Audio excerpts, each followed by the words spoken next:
This program features live coverage of an African safari and may include animal kills and carcasses. Viewer discretion is advised.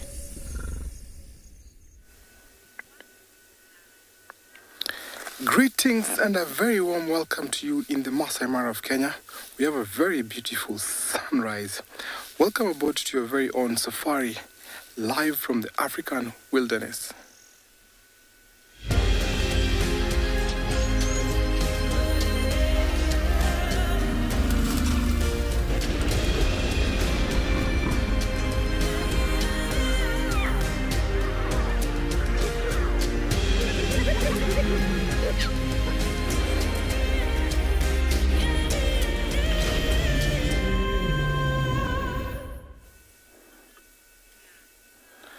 Good morning and a very warm welcome to you in the Masai Mara of Kenya. We have a very beautiful sunrise. My name is Tim and behind camera we have Big James. Very nice weather, 14 degrees Celsius, about 58 degrees Fahrenheit. I can hear lots of birds chirping this morning.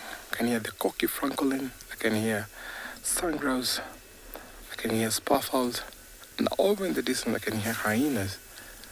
That's a very nice and beautiful sunrise.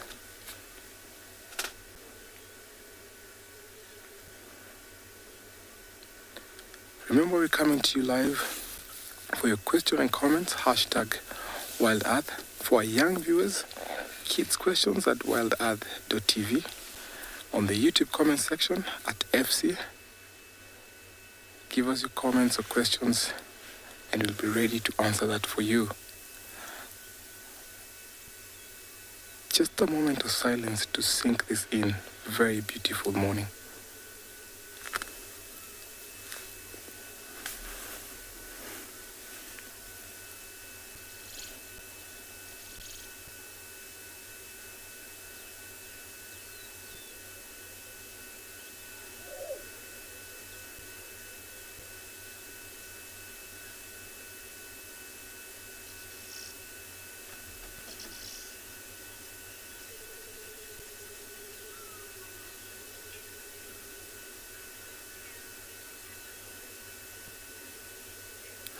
MJ, the sunrise never disappoints. I agree totally with you, 100%.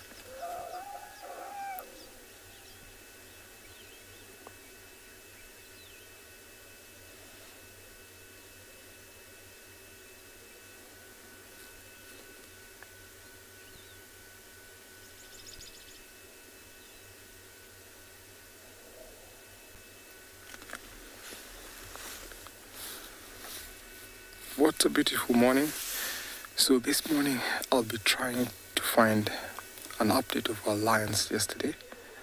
The ones that were being fussy with the old male. See what they're up to, if the male was able to be habituate them, or maybe they became friendly or not, whether they hunted or not. As I try to find something else. Seems like a very nice morning. I can hear elephants trumpeting, screaming. Seems quiet at the moment. Nothing I can see at all here. So I'll be driving off to find something else.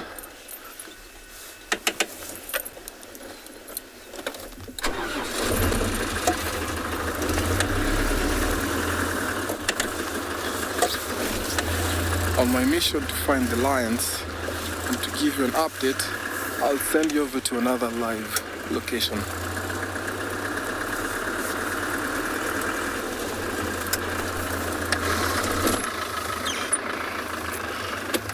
Well, jumbo everyone, and a very good morning. Sorry about that, it's gonna be very short, but I am here and you cannot believe what I just came across. This is another side of the Mara. Not very far from where Tim is, but there is a lioness here and she's got one tiny little cub. I hope she will present it to us or show it to us shortly. She, it's really calling, it's moving around close to her. I don't know if it will come out towards us, but if you can see it, it's very close to her. But just before we continue, well, Jumbo, my name is Isaac, and on camera I have Bungay. Welcome to our morning, safari. We are here. My aim was to look for lions, but I came across this lone lioness that has just, shown us her tiny little cub. It's less than 2 months. It can really walk. It's somewhere in the long grass there. I don't know if it's the one we can see. You see Bungay on the right-hand side there? Yeah, I can see something. That's the mother there. But I'm hoping, we can see the cub. The cub is right there.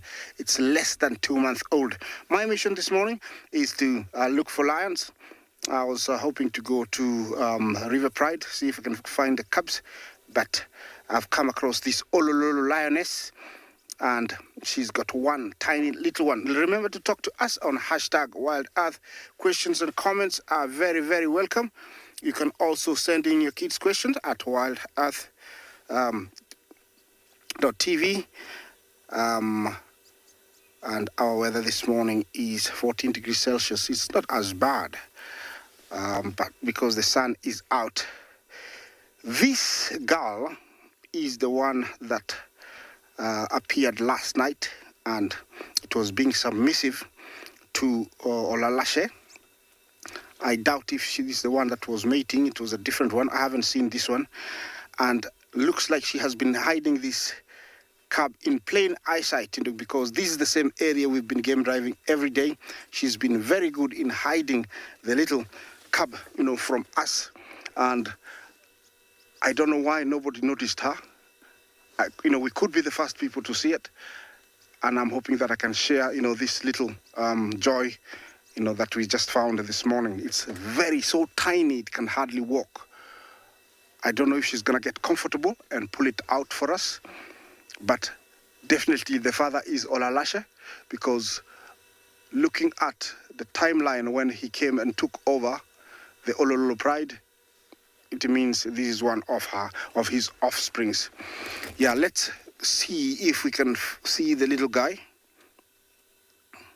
I'm hoping the mom can relax, and so we can see the tiny little guy. You can see the mother there. She's not moving much. They walked a little bit, and I think, she is giving the cub some time to rest.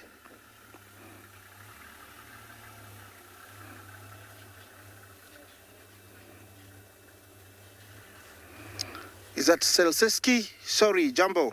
You ask if it's rare to give one cub? No, it's not.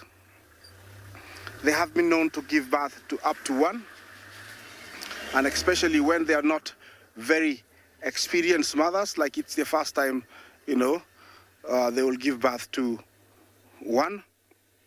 And it's not always they give birth to one, maybe 3, but those few didn't make it, and that's why we see one only.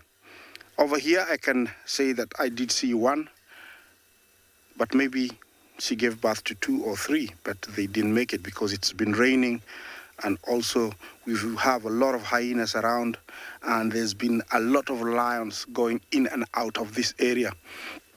So I'm not quite sure if she gave birth to only one.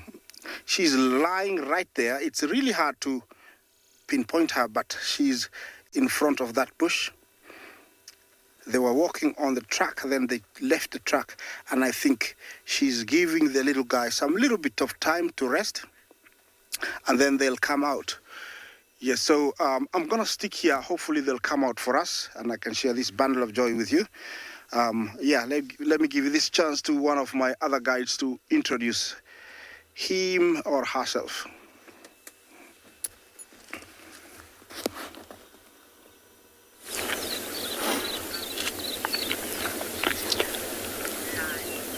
Well, that would be just an amazing start to the morning to see a lion cub. However, we don't have a lion cub. We've got a rather large southern red-billed hornbill that has now flown away, but we'll find some more because there's a whole bunch of them.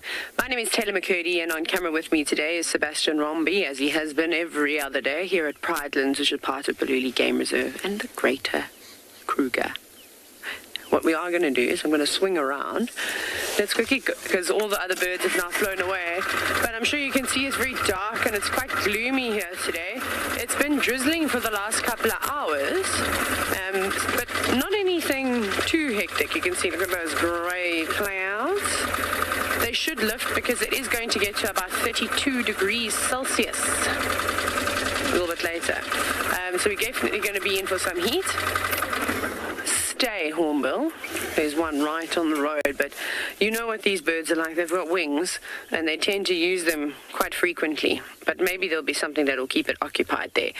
So that, like I said, is the southern red-billed hornbill, and I think with it being a little bit damp, you can see this one is a little bit on the wet side, as that there might be lots of little insects that have come out. So we'll see what they start eating. Definitely last night, there were lots and lots of insects around in varying forms, but most of them are nocturnal, so they probably would be seeking some shelter from the heat of the day. Maybe they'll still be a little bit active because it is so cool. But I reckon that the hornbill is going to be going for things like ants and termites, which I'm sure there are plenty of in this area. And I wanted to tell you, the other day, we tried to show you, but we just couldn't quite get it right. We had a Temminck's Corsa, which is quite a cool little bird that we don't get to see all the time. So I'm going to keep an eye out for it on this open area too. Now, it is, of course, breeding season for the hornbills, which is exciting. I don't know if you've been able to see some nests with the other safari guides. Maybe they were able to show you some. But that's what I've been trying to find. Sib and I have been trying to look for an active nest with an easy entrance that we can sort of see in and watch it. But we haven't been so lucky. They seem to be just too far off the road. But they'll be very, very busy at the moment. So the males will have to feed not just himself, but also the females. But we won't go too much into that breeding behavior until, well, we actually see it. But maybe that's something that we can look out for today in and around camp, something that's close by. But this bird with his sort of very drab, damp feathers is going to continue pecking through the grass, looking for something to eat, and I think we're going to go off and try and find a nest.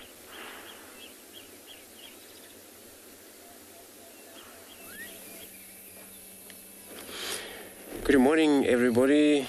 Welcome to Djuma Private Game Reserve here in Savisent in Lawfield this morning. See, sitting on a temperature of 19 degrees 67 Fahrenheit, and my name's this morning Andrew, and on camera I have Morgan. So yeah, this is the beginning of the drive. We're going to take you to hyena, which we just arrived in this very hyena den, and it's active, which is so beautiful. Here's looks like two adults that they're out at the moment. I'm not sure. They're actually not close to the den at all. So we're on the eastern side of the den right now. We can see the den where it is from here. But they decided to actually give a little bit of a break to the young one. I'm 100% sure that's the mound that we're looking at right there. But the young one won't come out until they receive a contact call. This is when these adults move towards that mound and all of a sudden sniff around and check for safety before they do that. And this is where and then young one will be called out to come out and see the beauty of the morning. It's cloudy this morning and it's not actually cold, so it's just kind of very nice, I think, for all animals, you know, carnivore species and also impalas, everybody. That's actually very good condition for them to be able to be mobile and do their thing without getting any exhausted by the temperatures or anything. We're looking at the spotted hyena at the moment. Just can't actually able to identify them, but I'll probably try identify them when they up.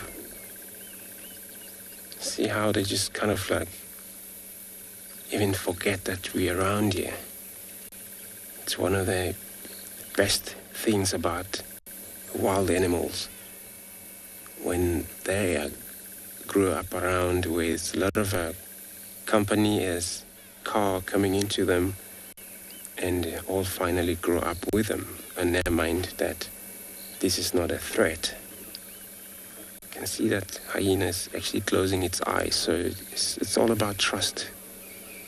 It's all about every time they see cars, it's not a problem. They don't go, the car doesn't actually get them frightened out. But the ears, you know, all animals, when they do sleep, they have a different way of sleep than human. Oh, you can see a little bit of eyes there. So especially that ears that are touched to the ground, that's very more sensitive in terms of picking up any movement from the ground. So footstep,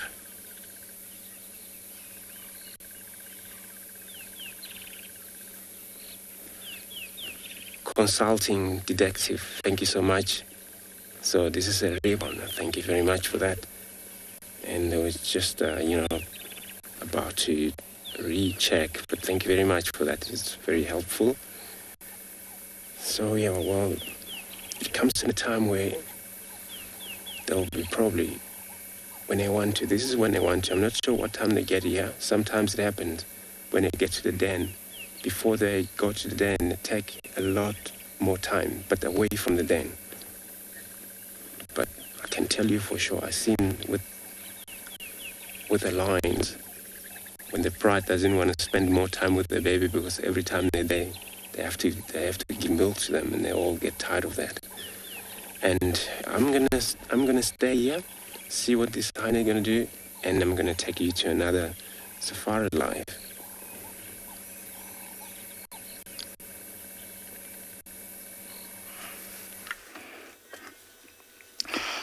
Well, I've moved slightly, and now we have a full view of the lioness.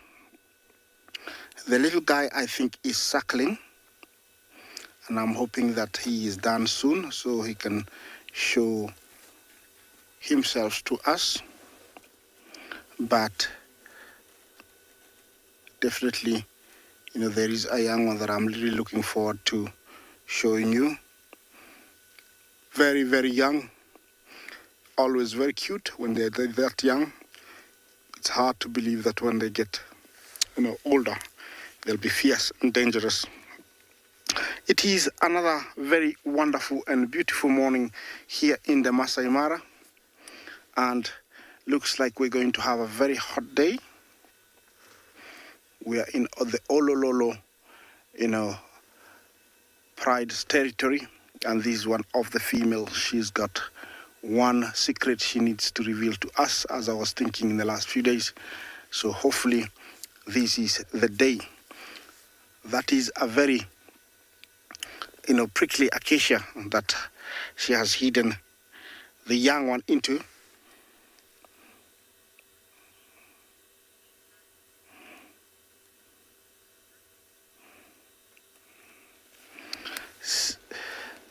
Jambo Sasikazi, at what age will a lioness stop breeding? Well, very good question. They live for 15 years in the wild, and they are at their prime from the age of about 5 to around 9. So I've never heard of a lioness giving birth from the age of about 13, 14, and also it's very rare to find a lioness that old. There are very few. So according to my experience, about 9, 10, she'll give birth. After that, I think it's very, very tricky, to find a lioness older than that with cubs. She might stick with the pride, but she will not produce. I have seen some old lionesses, staying with the pride, but not producing, cubs. So around the age of 10, I would say, although historically and scientifically, it's not known if, they reach menopause, but around 9 and 10 years, they'll stop, producing. This girl here is approximately about 6, 7. So she's still in her prime. And the same area we are in 2018, we had, about 3 cubs born here, but they are the same ones that got killed by the River Pride when they collided, close, to the edge of their territory. The 2 territories met, and 3 of the cubs were killed. They were born just around here. So maybe we should name this area Maternity, because it's a beautiful area. It's got a very deep canyon, and so they can hide the little ones there, and they can hide them from extreme sunlight. Also, there's these thick bushes that they can penetrate in and give birth. I'm gonna stay here for a little bit longer. I'm hoping to see that little cub.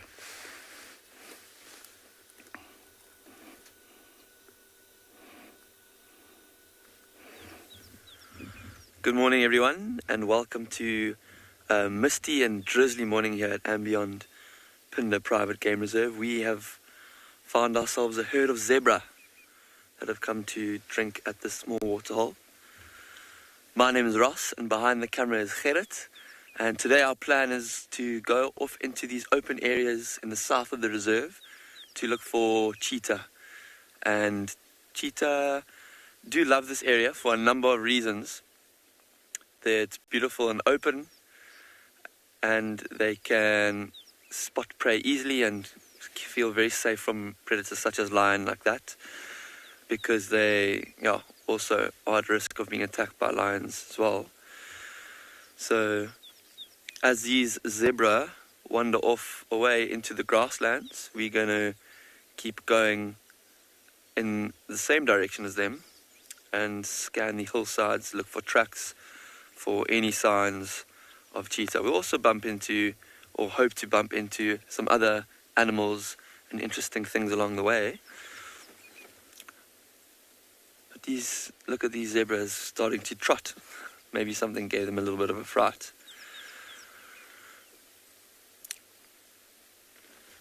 But we're going to carry on going, follow these zebras. See, having some technical difficulties with the vehicle here. No power. Ish. Sometimes this, here we go, life. Sometimes in the bush we do have these kind of problems. Hopefully that doesn't happen when there's a herd of elephants bearing down on you. Here the zebra, and it looks like they are retreating into the shade of those trees as it starts to rain a little bit harder. I don't know if they like the rain as much as a hippo or elephant might appreciate it. But we are going to send you off to another live location and carry on in search of cheetah.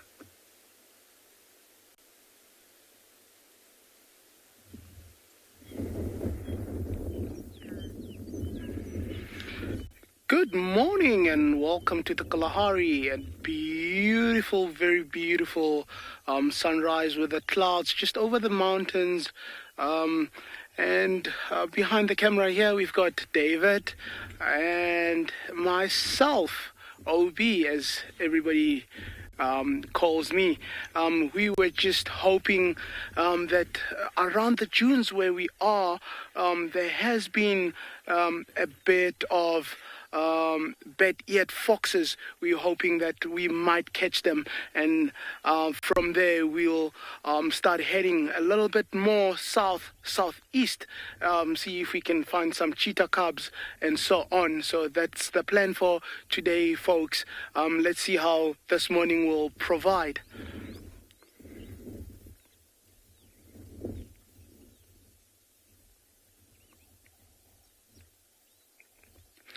Actually, if we look to the right of the bush, there is a bed-eared fox just coming out in the distance there. It looks like just one of the pups. Well done, folks. Well done. Just what we were hoping for.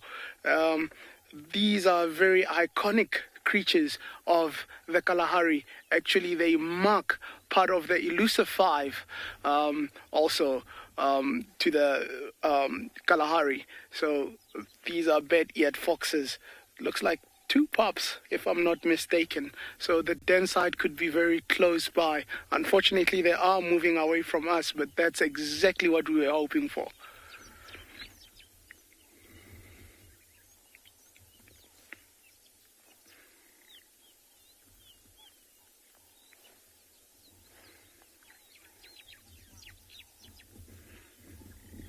Thank you very much, everybody. Hope to see more of me.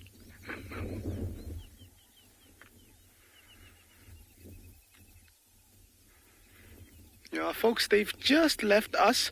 I think we are going to start slowly moving on and catching with the program for the day, as we just said that we'll look for cheetahs and so on. And look at that beautiful sunrise over the mountain. Wow.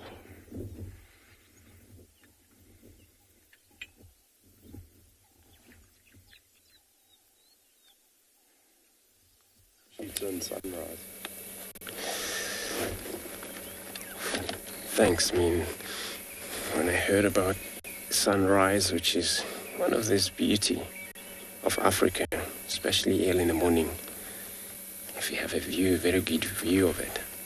Here we're sitting under a cloud with this beautiful clan of a Juma hyena, and they haven't started actually, they haven't done much, and they're still doing their best of sleeping. So you find they have traveled much longer, or the whole night hunting. These guys are all scattered all over, hunt, greet all their members out there as they meet up. But since they're taking care of their young one, which most of the time females are responsible for the den and taking care of their young one, many of the time male doesn't actually play any role in a den if it happens. But yeah, they don't really do that. Kind of probably licking itself.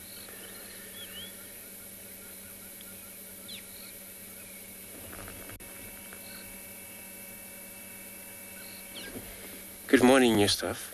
You want to know if your hyena dreams. So I think most animals, they do have a dream. I believe so. From dogs, from cats, cows, all of the herbivore species. Could be also same as the birds as well, vultures and the eagles and those. But I'm not kind of 100% sure whether they attack it serious about their dreams or not at all. So, but they definitely have a dream. So they probably dream when they're sleeping, as we do.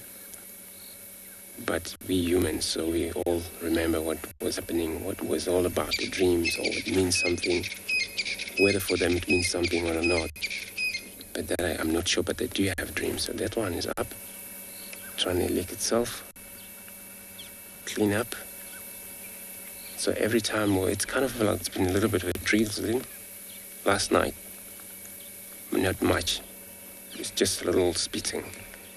And of course, if that's the case, their skin is slightly wet and all fleas, everything's going to do a lot of itchiness on their body.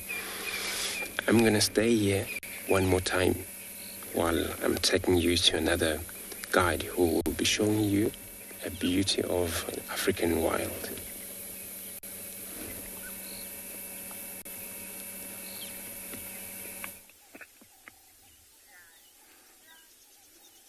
Welcome back to Tswalu Kalahari. Andrew with your hyenas there, a little bit jealous, but we're also showing off a little bit of how dramatic the Kalahari sunrise can be. I mean, you just saw us earlier when the sun was just above the mountains, and look at how the colors have changed just in a couple of minutes. It just shows the radiation from the red swells of the Kalahari to the clouds and so on. It's a beautiful, beautiful morning here in the Kalahari.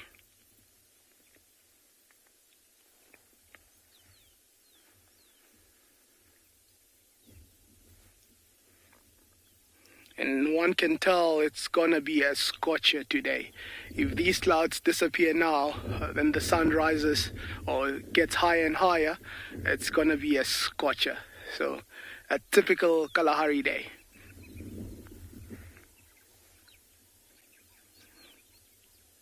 Look at how the oranges, the purple, it keeps changing every minute. Every minute it's changing. It's like a coloring book getting colored.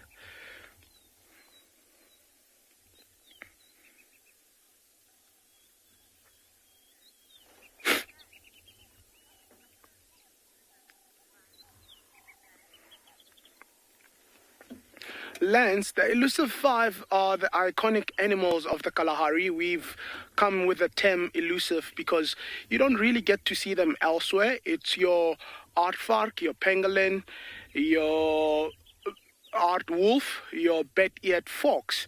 So those would be the elusive. And they're so elusive because some of them actually do get active just after the sun has gone down. So chances of seeing them becomes a little bit hard. And even today, there's not much known about them. They're still being studied up to today. And that's what makes them so elusive. I mean, you can take it from that term. It's just a fascination about them that everybody wants to know them. Everybody wants to see them. I mean, I know guys that have been guiding for 15, maybe 20 years that have never seen a pangolin in their career. And here at Tswalu Kalahari, we get to see that on the norm. So you can imagine why we call them the elusive. So that's basically where the term elusive comes from. But a very good question.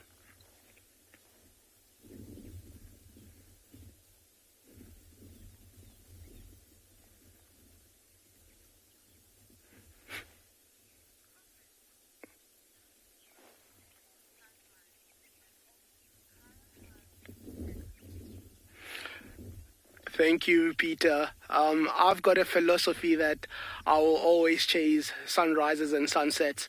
It has something deep down in me that speaks to me, to my soul, to everything. So, yes, I do agree with you. A very powerful morning.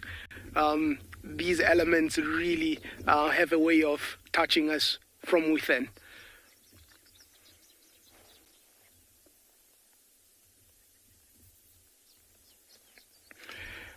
Folks, before it gets too warm, I think we are gonna start moving on and see if we can catch up with our plan. Thank you.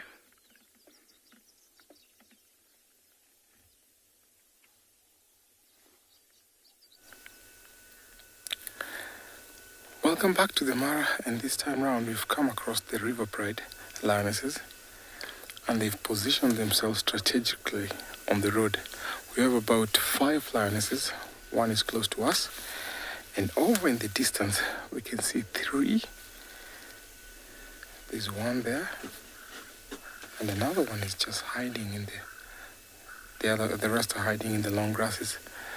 So it looks like they wanted to hunt, or maybe failed, because of how they've positioned.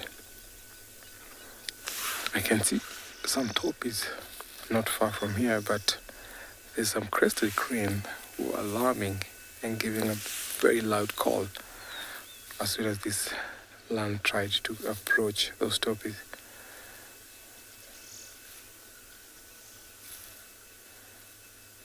See, that one is up.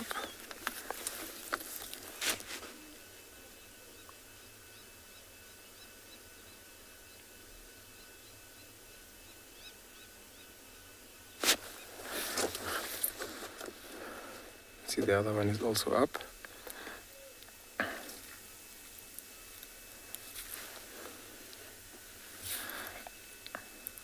Because of their sharp eyes, we can't really tell what they can see.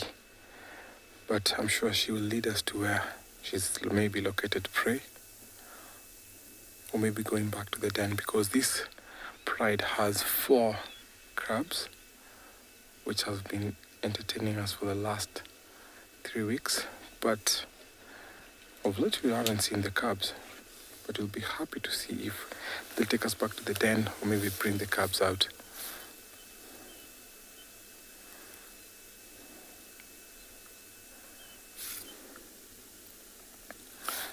He's approaching a tree. I'm not sure he's going. Oh, there was a vulture up in the tree.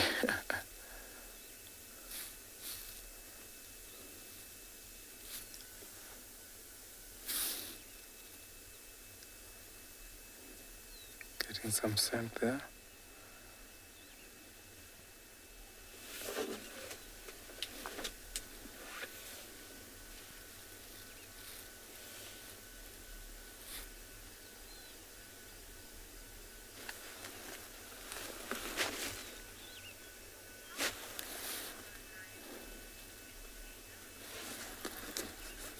Thank you so much for your question.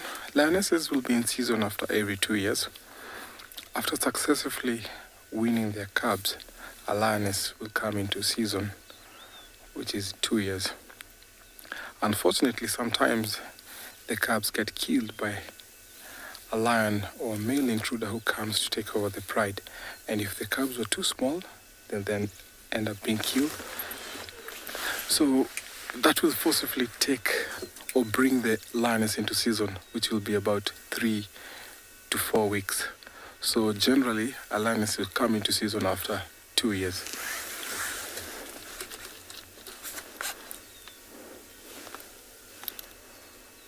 The other lioness is following. Kobish is trying to give the other one some sign language, whether, do you want to follow me or not?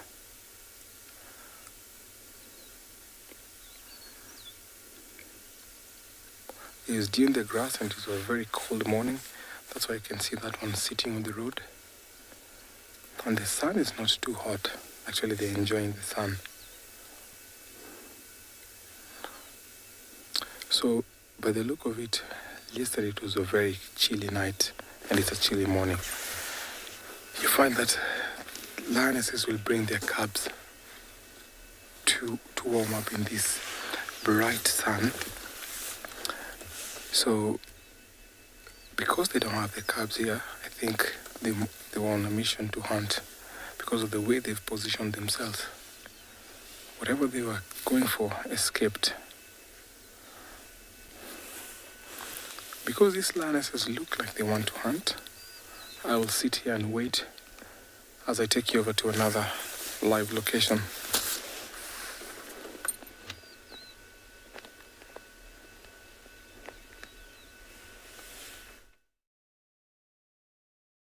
Good morning and welcome to And Beyond Ngala. In the riverbed currently looking for lions, we've come across an amazing view of a pair of Varro's eagle owls. They are one of the bigger owls that we have around here, or the biggest owl in fact, and are formidable predators. Good morning, my name is Dan, and on the camera we've got OD. And this morning what we're doing is we're hanging around in the riverbed and looking where the rest of the pride were last night. Sure, they're on the hunt as well. Apparently all 18 of them were all together, and we're going to carry on looking around, maybe around here. These owls, have a look. I mean, Odie's going to zoom right on the one on the right-hand side we're going in on now, I think is an adult. Can you hear that high-pitched screeching? That's actually from the chick. One on the left, making that noise is the chick, almost shout. Can you see the color of that one's eyelids when it blinks? Careful look out. They're actually, in fact, pink with those black, very distinctive, almost semicircles on the side of its face. Can't remember the last time I actually got so close. Such a good view, pair of them. Saw them flying down the river, actually almost being chased by a whole flock of grey go-away birds. They'll try and pick quite a thick canopy to spend the day, and they'll spend most of their evenings hunting and looking for food. Even take prey up to small monkeys, small mammals. That chick, lots of noise, begging the parent for some food. This is a reasonably covered tree. I think they may even move along the riverbed, picking an even thicker one, try and avoid attention from all the other birds, because all the other birds mob them, make a lot of noise, try and chase them out of the area, being such a predator.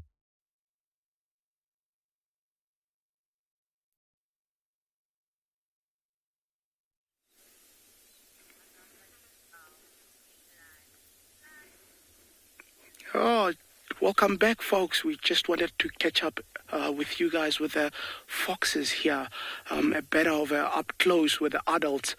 These are the bat-eared foxes, but very, very shy animals. As you guys can see, we just wanted to give you that opportunity to have a close-up on the adults. But yeah, very, very, very shy, and off they go. There they are.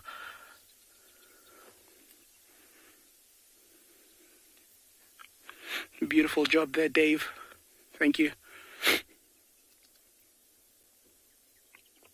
Yeah, they're very, very, very shy. I mean, we got a question earlier about why elusive, and part of that behavior, you can see why they're so elusive. Very shy animals. So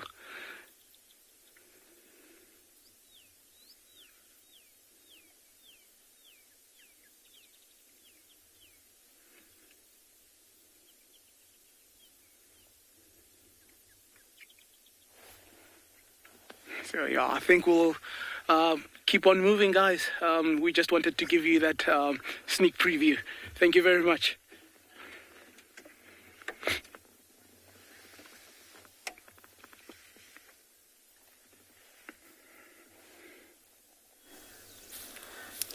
Welcome back to the Mara. Our lions are not yet active. They're just sitting here. Seems like regaining back some energy after a failed attempt. Definitely these lions were after something because of how they've positioned themselves. So when lions are doing a coordinated attack or hunt, they'll position themselves strategically where those ones that are going to flash out prey and those ones that will wait to attack. So by the look of it, the two that were in front were actually the lead, maybe trying to flash prey to the three waiting lionesses.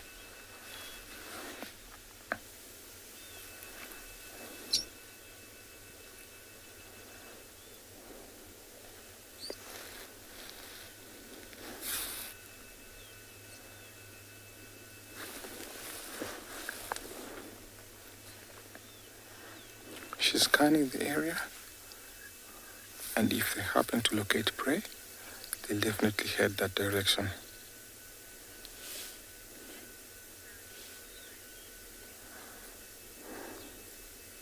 Louise, thank you for your question.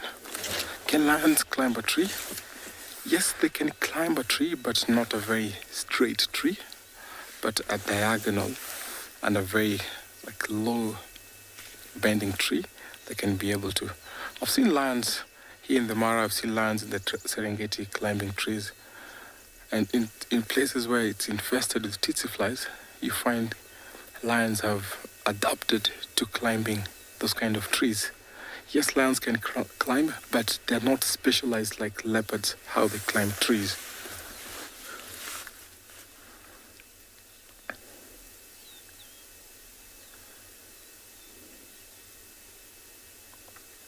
There's a facial rubbing.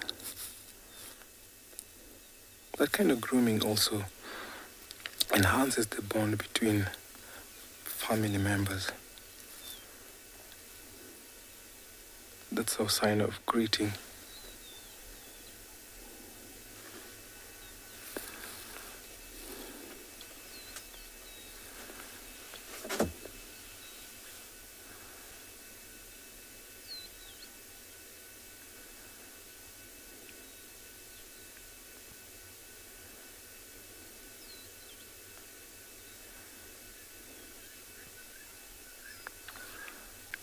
They seem not yet to be active that much, but I'm sure these lions are up to something, and that is maybe a hunt.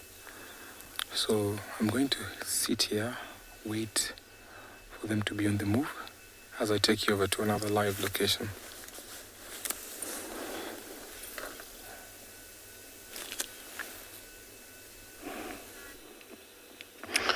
Well, I have moved slightly from where you saw me earlier, and I had a very good view of both mother and cub, and believe me, they are playing tricks on me. When you're just about, to come, when I'm just about to come live, so you can see what I'm watching, she goes down. It's like she has learned English and she knows I'm about to show her to, or reveal her to everybody else. She lies down. She's right in front of us. Where we're looking, she's lying down flat. That grass there, it's like a thick sponge, and she just disappeared on me. Believe me, where you see that yellow flower, she is right there. And you might be laughing, saying Isaac, is, has been doing something else, but I believe me, she is there. But it was a very nice sighting of her. She's got that tiny little one, and it was suckling, then it moved around, and they are lying right there. And my mission is still to stick around here and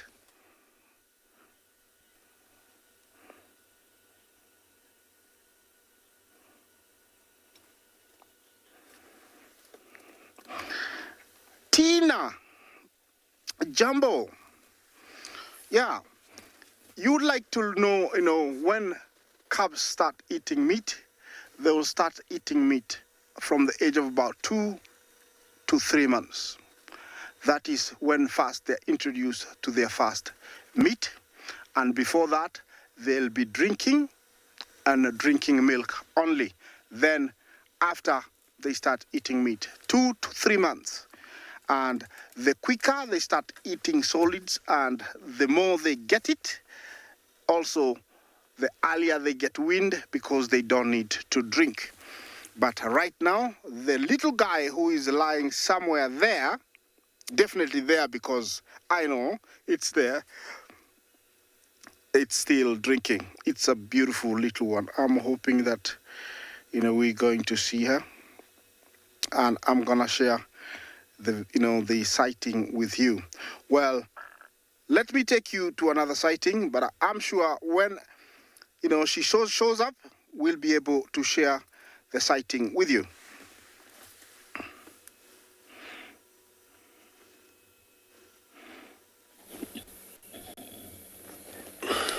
Good luck, Isaac, out there with these lines.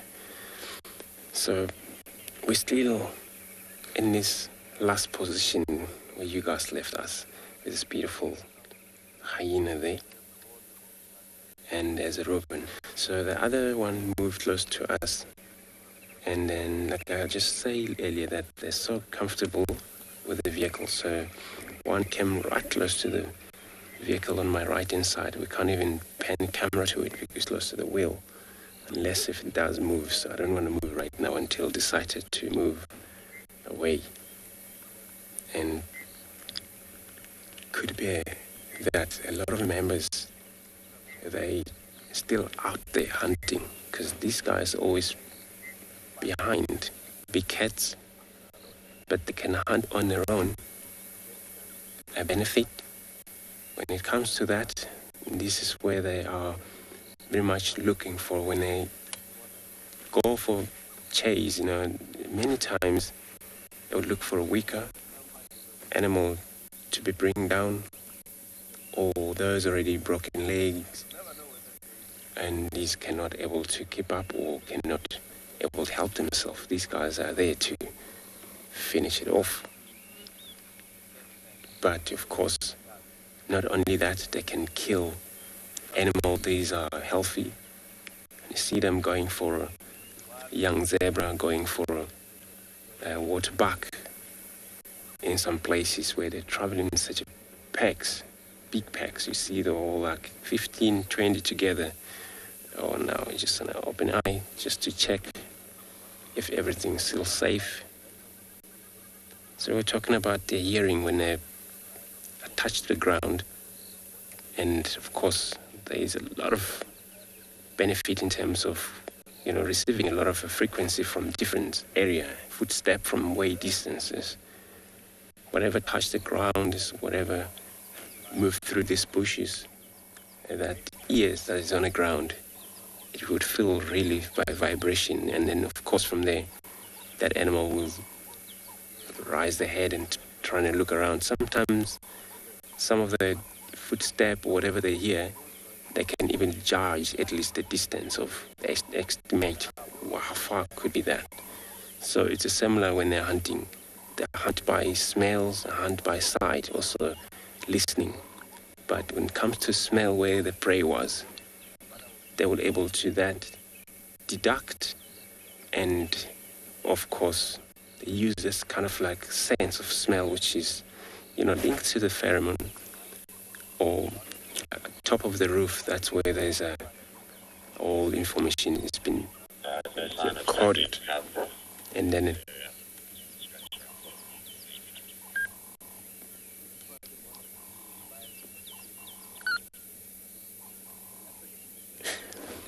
Sorry, do you mind repeat that question again?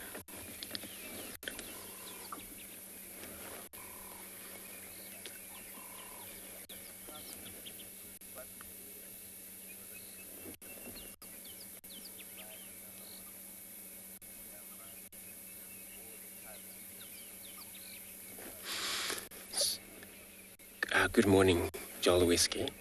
I think I had your well name there. A matriarch, the main idea for matriarch, it's all about leading this group, of course, for sure. But when it comes to, switching place to another, also ideally of her own decision. But just all the same things apply to when it comes to the scavenging. Everybody does the same. So there is a power. She would have power to actually drop off whatever it's going to kill, if it's possible, leopard, one of the small cats out there. And a lot of times been driven even by one young hyena because they build with such a massive jaws and these very strong teeth they got. And sometimes if that leopard won't give away, the hyena will be brave enough to actually feed from one other side while the leopard's eating from another side. So these scavenging things, it's all about understanding this, what they scavenge towards, what they're taking the meat from. So if it's aligned, of course, maybe no chance for a single hyena to approach that scene or take away. So matriarch, it's all about, control of this clan and then make sure they all controlled, understanding that sometimes they can be separated far apart, and then all they do, they will finally get around, because their decision, when she don't move out of here permanently, then everybody will be able to recognize the same spot, since they haven't actually having a confirmation from her that this is going to be any change, we're moving somewhere else. But then, change from time to time, where if it happens, the fillies take place, is the old parasite with a young one. They won't be comfortable, so she'll lead or make sure that she's going to activate some of the other den around. It's got to be a few dens that are available for them to switch to, if it's possible. So they don't actually have one den always, but that's actually main job for matriarch. So she's the leader. She's also leading not only the females, but other males. The females are leading males too. So males don't play more roles or anything. They're only, participating on mating, and of course, they got to be there somehow when they meet up there to reproduce or reproduction take place. And this one here, I think Zentima, the other one, trying to bite on my shoe, so it's one of these things that happen. Like I say, close to me anyway, the camera cannot film this one, but it will be very interesting to see what this one doing on my shoe. So I'll give another time here, and just to see what this beautiful hyena doing to us while I'm taking you to another safari live.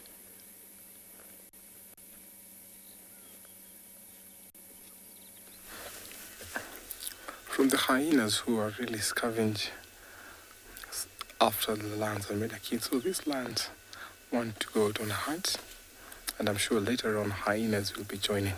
But it looks like a big pride, so I'm not sure if they'll welcome the hyenas.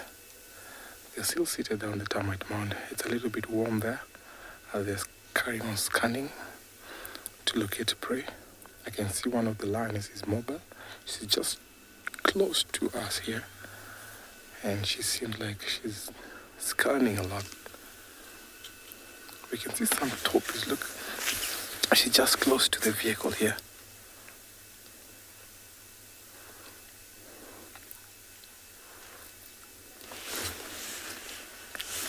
And the rest are sleeping there.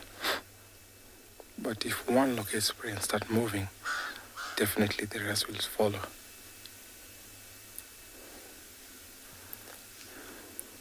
Although lions are known to hunt during the night, but if they're so hungry during the day or in the morning, like this cooler part of the morning, they'll go out on a hunt. But if an opportunity pays off, they'll definitely go after it.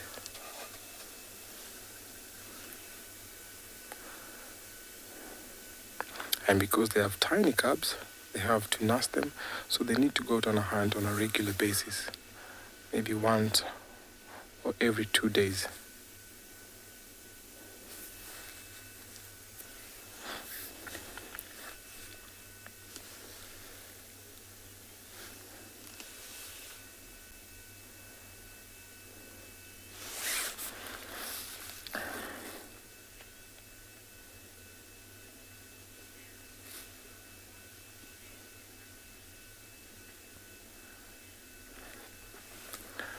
Thank you so much for your question. Sometimes you find that in a pride there can be about 3-4 males, depends.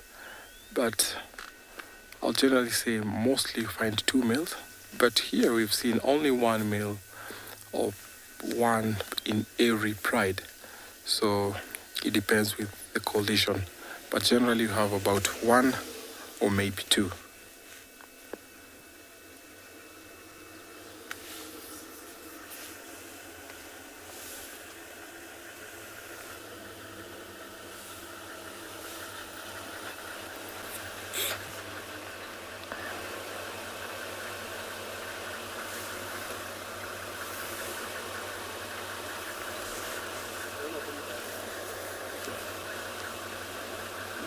She's on the move now.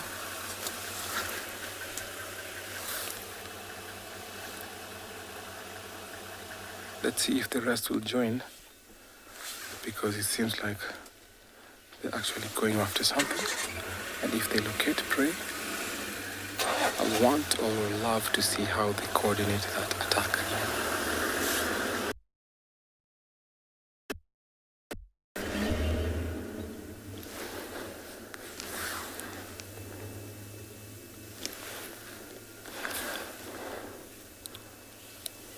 So I think I'll position to watch the other lion who's mobile. So I'll take you over to another live location as I try to position myself to see where the other lioness is going to.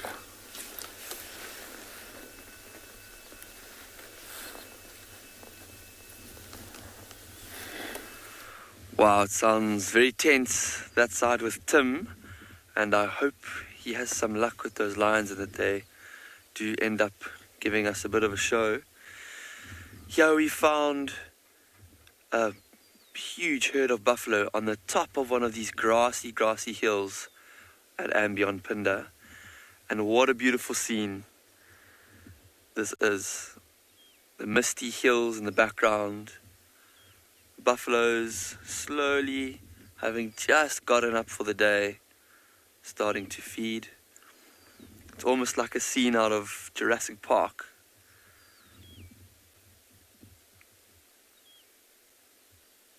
And you can see the weather at Pinda here is just this misty, drizzly, gloomy kind of day. And it's quite late for these buffaloes to have only just gotten moving now. They would have spent the night here. And I think if you can see, there's just some sets of horns that you can barely see poking up above the grass. There's even some buffaloes that are still sleeping from this evening. But they've slowly arisen.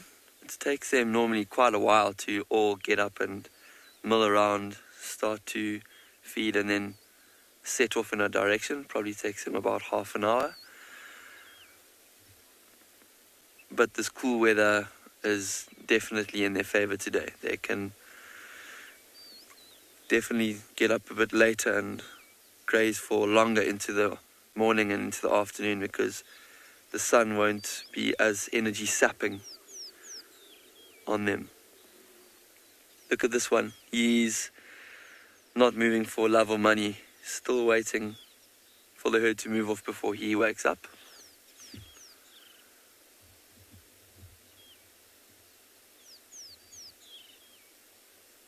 And I don't know if you noticed any of the birds that were hopping around on these buffalo. They were or they are red-billed oxpeckers. They are birds that live on large mammals here in southern Africa and all through to East Africa. They don't live on them, but they spend a lot of time with them because they feed on ticks that they glean from the backs of buffaloes and rhinos and other large mammals. And they normally follow herds of big buffalo herds like this around during the day, while they move off.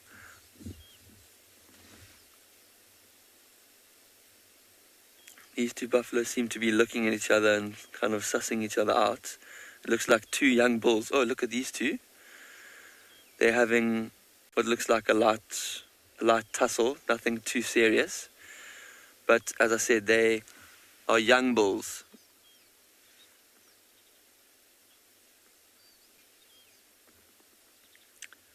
We've got a question from Nicole about oxpeckers. Would buffaloes ever eat one?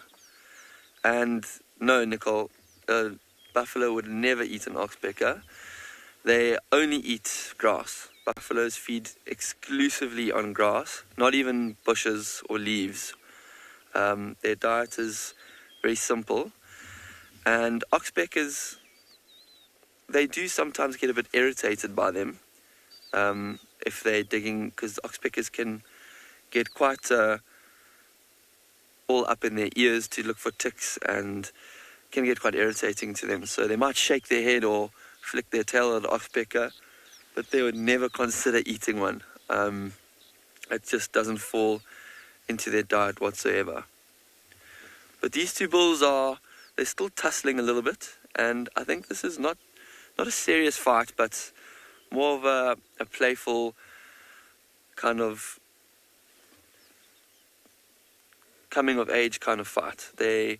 As they do this, learn which one of them is more dominant. They start to establish a bit of a hierarchy for when they are older. And one day, when they are dominant bulls and they're competing for females or trying to fight off another dominant bull, this playing and fighting and tussling like this will come in quite useful.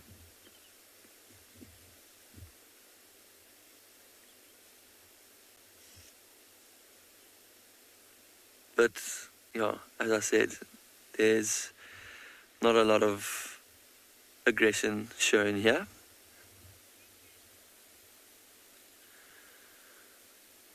We're going to stay with these buffaloes and maybe use our binoculars to scan across onto the other hillsides that we see to look for other animals. And while we do that, we're going to send you off to another live location.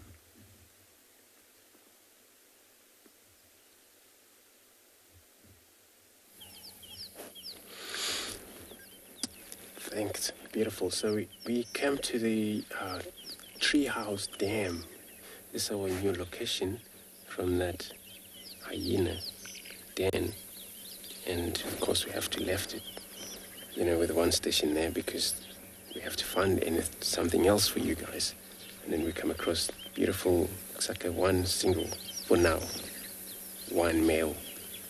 A hippo, as you can see, is playing his role by going down.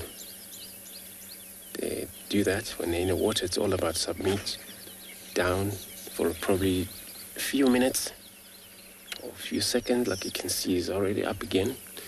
So it's pretty active, I would say, pretty active when a hippo does this. Sometimes all you see is nostrils or ears sometimes, and they don't want to play around or they don't want to show up. So this is all about checking out who's coming to this very waterhole to drink. And then of course, he only owns his spot. But for him to be in the water, it's a key. But the other animal can come to drink, it's not a problem. They only don't like dangerous animals who can kill them, which is most lions and even a leopard come down here. If it happens while we're here, you can notice a lot of different behavior, which is going to be a lot of communication, but vocals, that's a warning, or he doesn't like it. And most of the time when they do that noise, it's all about they don't like something, or maybe it's kind of a communication, but then you see that hippo would try to get up to the bank faster and then return back to the water. So that's something really irritating that animal. Could be all about you or somebody else. So beautiful with these beautiful ears.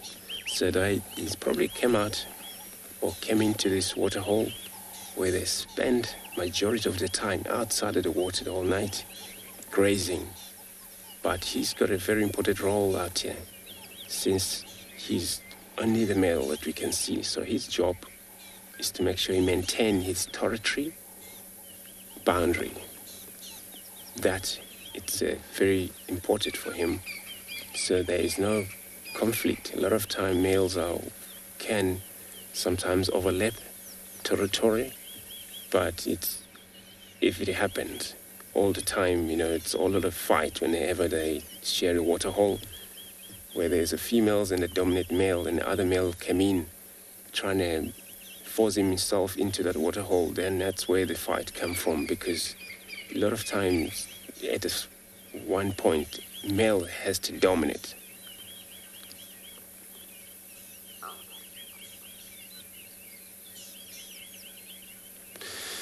Good morning, nature lover. Welcome to a Morning Beautiful show this morning. So your question, you want to know where the dew hippo go during the dry.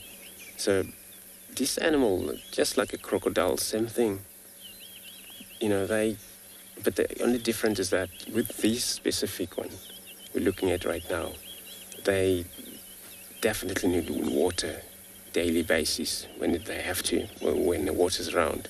So when these dry out, they have to move into a river. And when that river dry out, that's a problem. And then it means it's going to be no water hole for them to be able to sustain their lives. But is that they not only have to live or survive eating grasses, but the shelter, it's a water most. And of course, we've seen during that drought, which was a few years ago, we saw a lot of carcasses lying outside of the water or near the water. Those that couldn't make it because, so they do definitely have to move to another water hole. So I'm going to move on, trying to find something else, and I'm going to take you to another guide who will be showing you again beauty of the nature in Africa.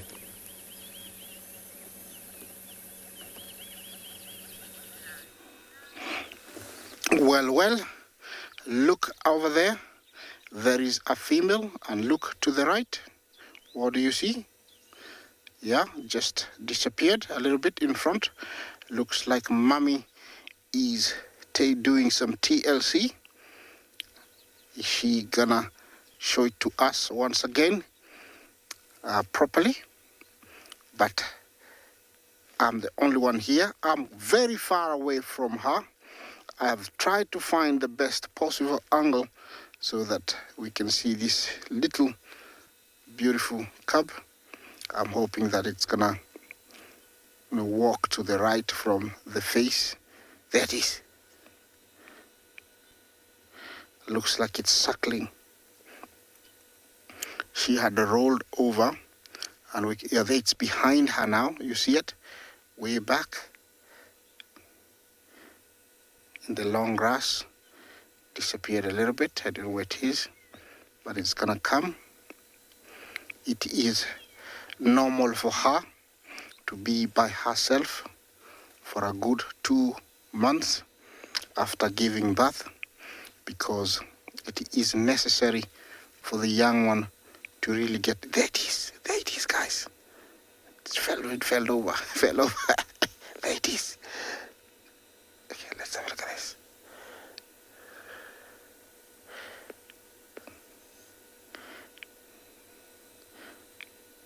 Come on, mommy, lie flat. I need to walk on you. There it is. Yeah, you can only see it. There it is. Whoa, look at that. Okay. Finally, you guys get to see it. The little Houdini who was hiding all that time has surfaced. There it is. How cute is that? Yes. Finally, look at that. Yes. Yes, you don't know how much joy this kind of sighting brings to me. I hope, you feel the same. Yeah. So beautiful to see this little guy. I was here almost at 6 o'clock, 6:10 this morning, looking around. We saw the female. We tried to get close to her, and finally we did, but she moved away. We're quite a distance away, and giving her full freedom to do what she wants. And she has revealed her only cub, I don't know if she gave birth to more than this one, but it's the only one we found. And looks like it's still very wobbly. I mean, it's very shaky, it's not very stable. So it means this could be its first time outing out of the place where it was born, or maybe it has been moved a couple of times from the original den, and then eventually, it came up here. Definitely it must have moved the den, but being out and exposed to vehicles,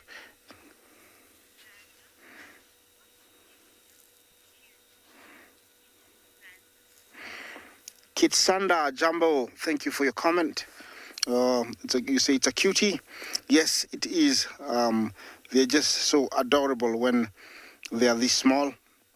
But I tell you, they are still very fierce and aggressive. I had a very interesting experience, sometimes back when I found a lioness with 2 cubs, and then next day I came and found her with only 1 cub. I game drive for quite a while. Then I came across the other cub quite a long ways heading in the wrong direction, and I decided to take matters in my own hands. I tried to grab it, but I tell you, that little guy growled and bit me in the hands. I had to take a blanket in the car and wrap it around. Took it very close to where the mother was, released it, and it was a joyful reunion. But yes, it can be adorable, but I tell you, they can be very, very, aggressive towards us. That's why, they're meant to be out there and are meant to be in the vehicle. I don't know if it's going to show up for us again. It would be lovely to see it, but it's so fluffy and very healthy, looks everything that you'd expect with a young cub, very, very hairy, or very round. Everything is just perfect for that little guy. And being the only litter with this female, I think it's getting full attention. It's getting lots of milk, and that's why it's very, healthy, like the way it looked. Yeah, that is. You can tell it cannot stand for very long. Try to hold on to the mother, it falls down. Yeah, there it is.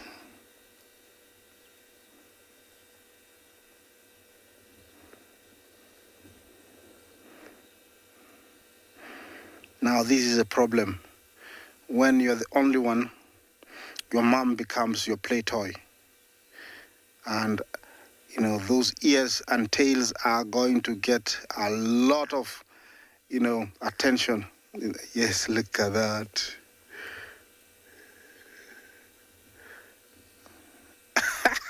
Flop down. Yeah, the tail and the ears are going to get a lot of attention, to this female, because she's got nothing else to do and play. So they're going to be getting a lot of biting and clawing. Yeah, it is, this time that she's, pulled it out for us, definitely she will be leaving it somewhere every time she goes to hunt. The area she's in is a prime estate. It's a beautiful area. It's got a marsh. It's got lots of cover.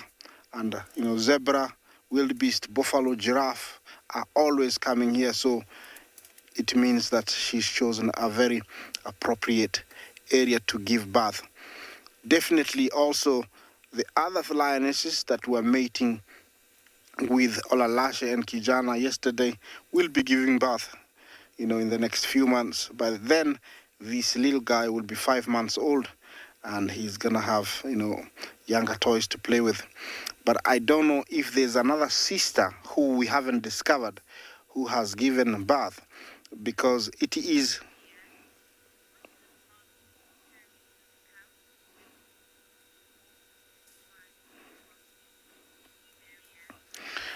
Marianne Jumbo, will the mother carry the young one when she tries to move, or will it let it walk? It is both.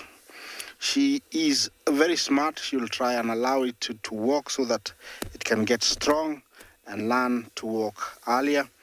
And every time it has a difficulty, she can sense, with the distress call, the kind of behavior it's portraying, then that's when, she carries it, or she decides to carry it with her mouth.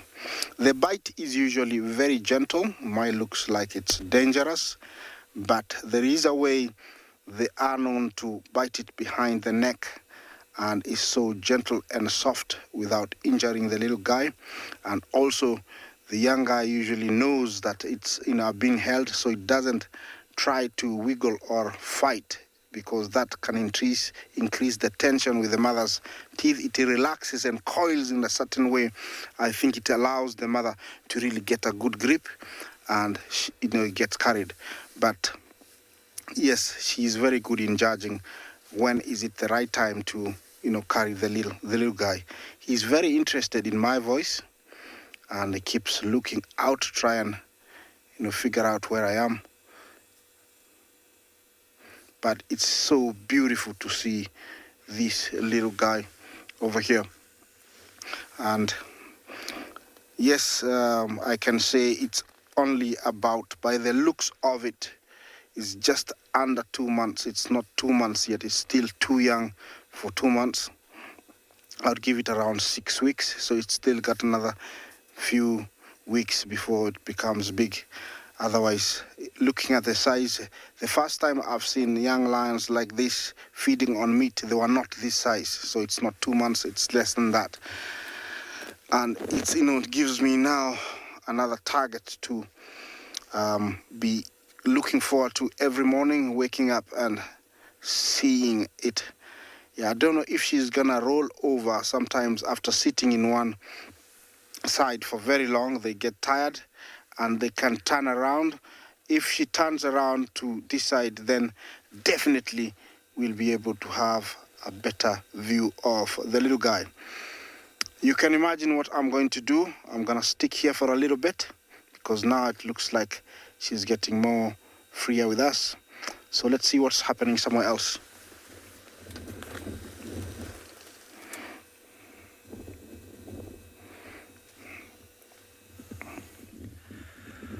We are back at and beyond Pinda, and we're still with the buffalo herd that we had just watched get up and start moving off down the hill about 10 minutes ago.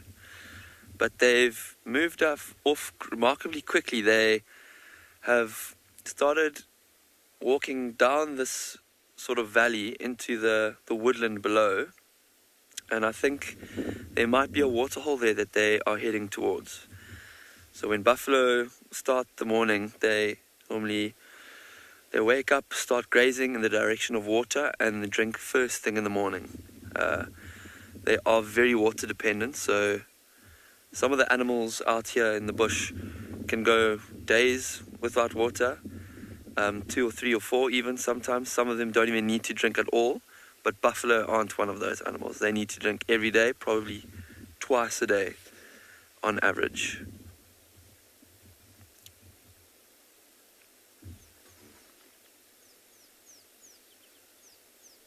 And they have almost completely disappeared,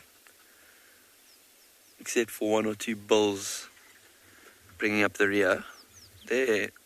When buffalo move, normally they move with the calves in the middle of the herd, and then all the bulls in the herd form a bit of a bodyguard around the flank, and the rear is always brought up by a few bulls as protection. You can see they're flicking their tails a little bit, they're flicking their ears as there's some insects buzzing around them. The sun is coming out now, behind these clouds, and with that sun there's a whole lot of insect and bird life that's started to come out.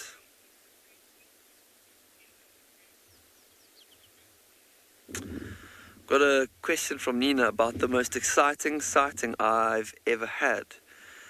Nina, sure, it's very difficult to tell or think back and try and see what was my favorite, because I've had so many, but I think the most memorable one was when I was with a cheetah and her 2 cubs, and I came across a lioness stalking them.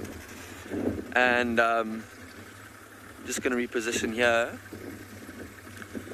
We watched very, very tensely as the lioness came closer and closer to the cheetah, and eventually just before she got close to them, because she would definitely have attacked them if she had come any closer, a warthog broke straight out of the undergrowth towards her, and the lioness got a fright. The cheetah saw the lioness, and the cheetah cub survived. So that was the most memorable sighting for me, for sure. Also, I've seen 1 or 2 kills, which are always exciting to see, but that cheetah and lion interaction was just amazing. Now these buffaloes are just starting to move off, and we're going to lose them completely. There's no road there, so we might go and wait by a waterhole on that side and see if they come to drink, but for now we're going to send you off to another location.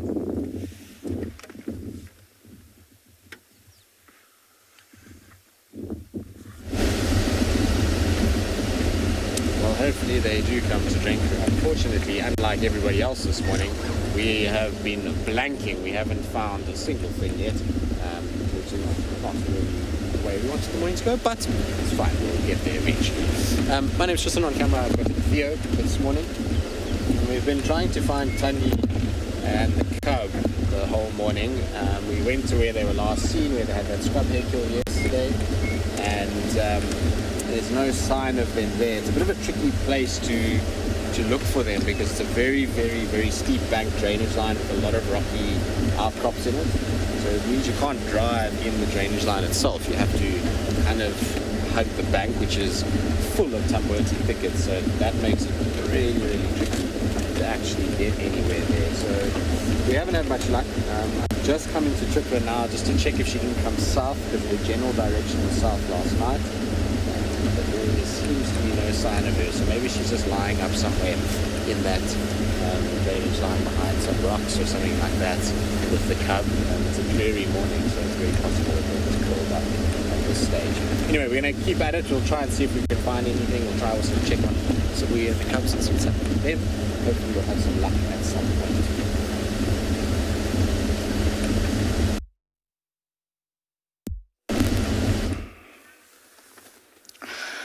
Yes, same position, but no sight of the little guy since the last few minutes, but definitely it is there. I was hoping that the mother was going to roll over, and so it can come and suckle from my side, and that would be a wonderful, sighting. I wish, she knew what I was saying and she would do that. But here, these are wild animals in their own natural environment, and we have to leave them to do what they do without interference. Remember, this is one of the Olololo lionesses. She could be one of those that lost cubs about 2 years ago to the River Pride battle that they had down at the river. Most of you might remember that.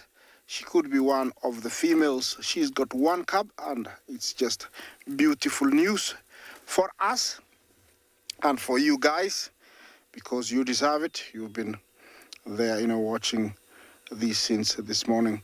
And I've been here since that time to try and show you this, but definitely there is a cub. This pride has so many members, but since the ousting of one of their males who crossed over to the marsh, and then one of the others hasn't been seen for quite a while after, he was injured by a buffalo, was treated, but since then has never been seen. Since that time, they got scattered. We've been seeing a lot of 2s and 1s, apart from yesterday, where I witnessed 4 lionesses with the new 2 pride males, Kijana and Olalashe. It was the most I've seen in about 4 months. So with the new cubs, gives me an idea and a hope that maybe when these guys reach about 2 months, we will be able to see the whole pride come together. Remember, they were almost about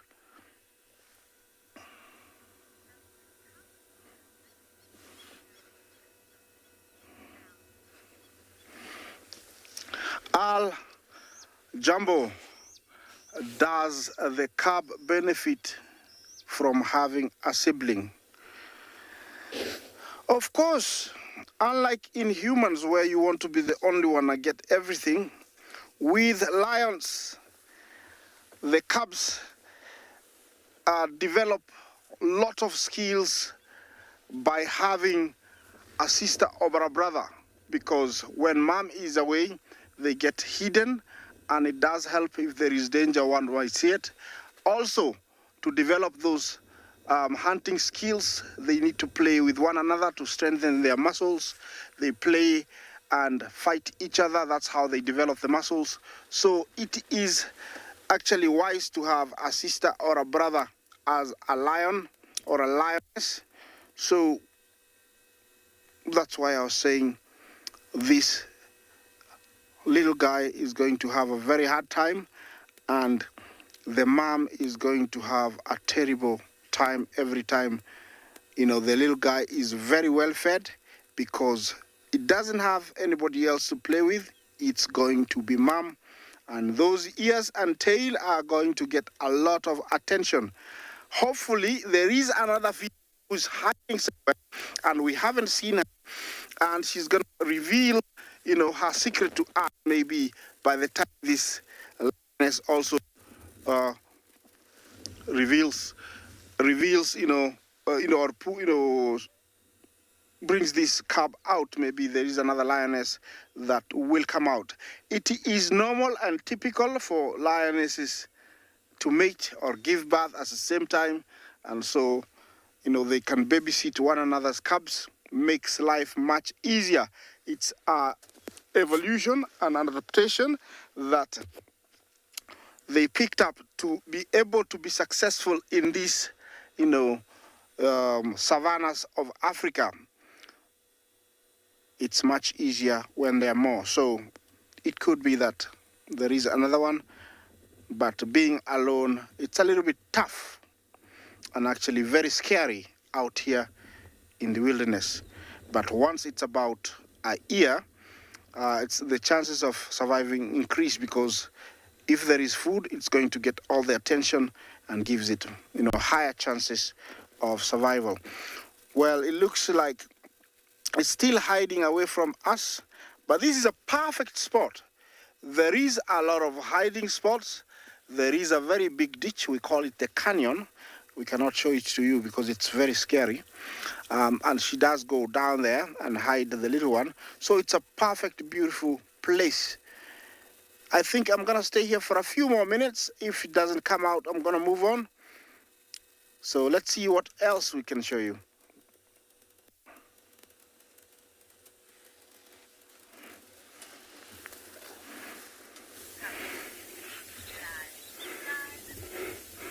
Thank you very much, Isaac, there with your lions. We are still keeping with cats. Now, if you follow to where we are, we have got into the area where these cheetahs were, and we've got a track here.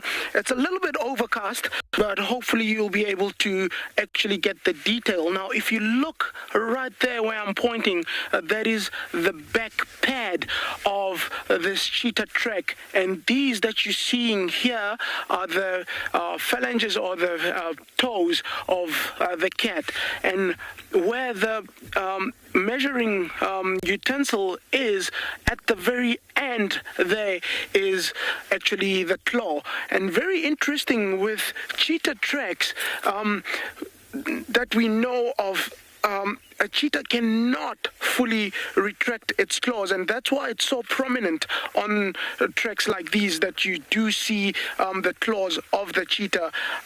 With other cats, because they can retract their claws, half the time you do not see the claw mark on the track unless it's very, very soft sand that the sheath of the nail is actually pushed by the sand. But with cheetah, it's almost prominent or evident that you will half the time see the claw mark on the cheetah track. But this is the adult track. We're gonna move over and show you the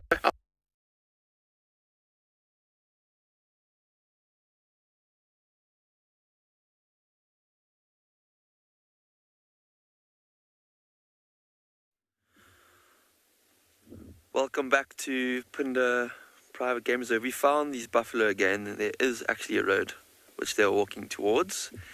And have a look at these few in the front.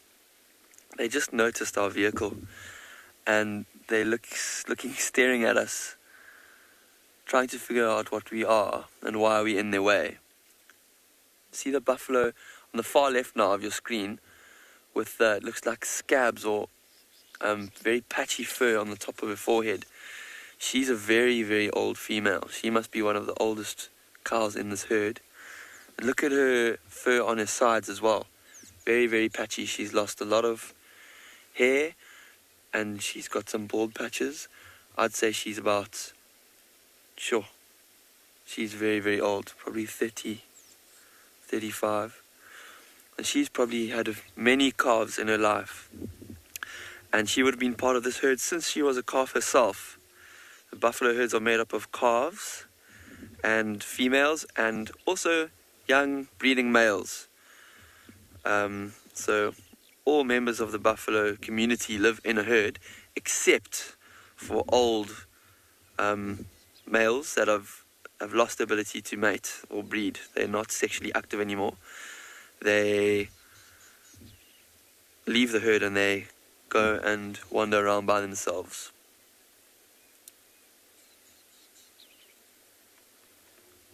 Yeah, have a look where they're walking around this beautiful open grassland.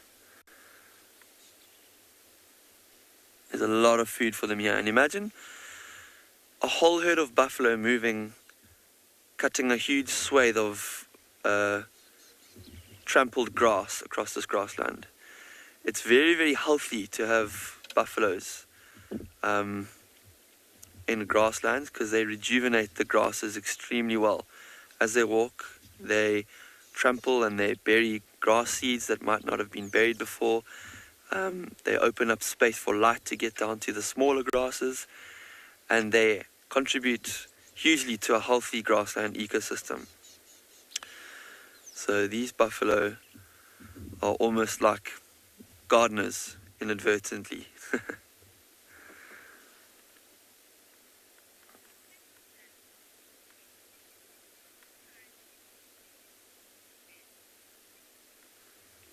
So Luke has asked a good question about what time buffaloes go to bed. And Luke, buffaloes are daytime animals, so we call them diurnal. They're active in the day and they normally rest or sleep at night time. But it doesn't mean that they go to bed as the sun goes down. They can still move around and feed, and they often drink just after dark and into the early evening. But around, at the moment on Punda, the sun goes down at about 7, and I'd say about 9 o'clock is when buffaloes would look to find somewhere, usually at the top of a bit of a crest of a hill or in an open area where it's nice and safe and that they can see a larger field of vision around them to spot predators coming.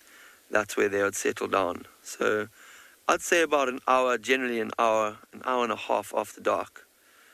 And then normally first light, they wake up. Today these buffalo have actually woken up later than usual, just because the light has been made a bit darker by the clouds. So what they thought was dawn was probably an hour or two after dawn, because the clouds kept it darker. But they are up now, and they have started their day, although not at such a high pace. So have a look at some of these buffalo, just chewing, but actually not feeding. They're not picking up grass in their mouth, they're just chewing the cud.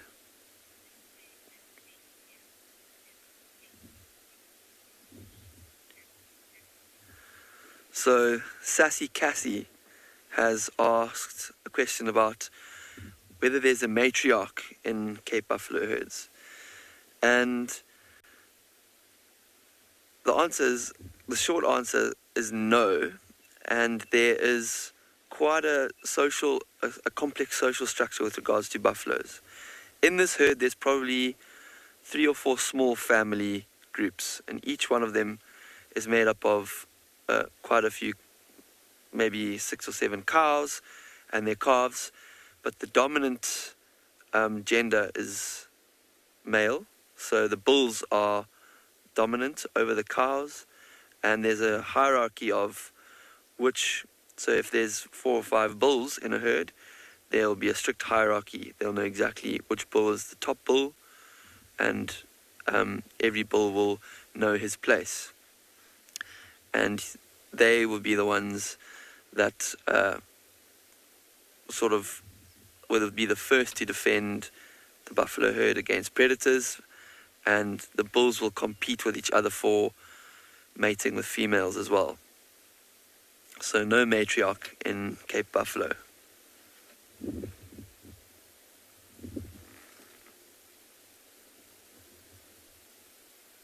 Some of these buffalo are just chewing the cud, regurgitating food that they've already eaten up to chew again for a second time. And this is because buffalo are ruminants. They have 4 stomachs and they have a very efficient digestive system. So they eat a lot of grass and they digest a big portion of it. Unlike other animals, for example, rhino or elephants, that eat a lot of grass and only digests maybe 10% of it. But they have to spend a lot of time chewing the grass for a second time, chewing the cud, to enable their digestive systems to get the most nutrition out of what they eat. And these buffalo, they look in quite good condition. If you see their hips, their hip bones aren't sticking out, their rib cages aren't sticking out, they're looking quite good condition, even though, for example, this female is a little bit patchily furred. They still are quite fat and well, and bearing in mind that we've just coming out of our dry season, this is a very good sign for the wet season ahead. When buffalo are in good condition, they tend to breed better, so maybe we can expect more calves from this herd in a few months because of the good grazing that they've had and because they're looking so well and healthy. And all of the animals are actually benefiting from this green grass at the moment on Phinda.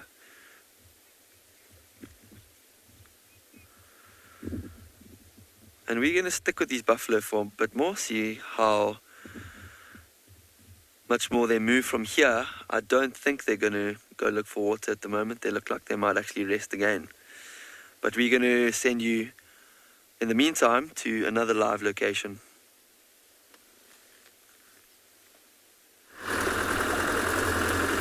From the buffaloes back to here in the Mara, we've left our lions who seem to be lazy. So they may be waiting for some prey to come their way. So I've come to the forest area to find our leopard Romy, who had 2 cubs. So I'm driving just to see if there's any traces of leopard footprints because the ground is still wet. Sometimes we have to keep on looking because leopards are very shy, elusive. The last time we saw her was about a week ago. So I'm crossing my fingers to see if I'll be lucky around this area. If not, I'll head over to the plains to wait for those elephants who will be coming towards the swamp and into the forest. So as I carry on my mission to find Romy, let me take you over to another live location.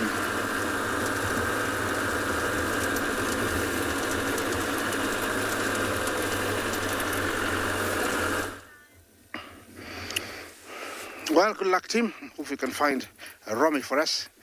She's been very elusive for the last few weeks. I've moved to a different location or different, I'll say, a position. And here I have seen a glimpse of the little bundle a few times. You will see it there. It's just suckling, and it just did a nice catwalk on top of its mom's back, which was super. I wish I could push the same button to see it do it again. But you can see it playing there. Yeah, mommy is, you can see the arm. I think this is going to be a lot of bonding between this young one and mom, because there's nobody else to play with. So mommy, you have to be my toy. And it's going to be lovely to see them play every day. I don't know if next it will be going on mom's back. Let's see.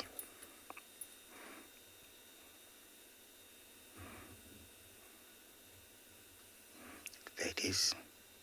Are you gonna walk on mommy's back?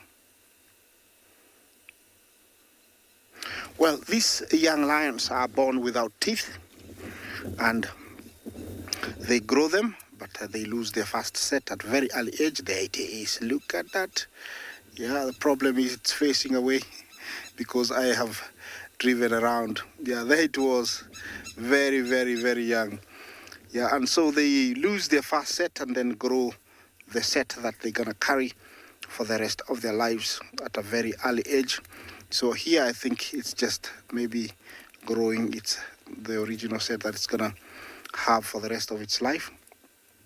And they're usually blind at birth, very much like our kitties at home. And the eyes are only open very early, second week.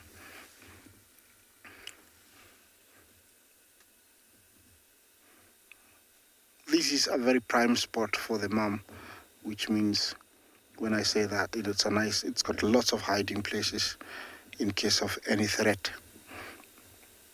Lions in this area, live a very good life.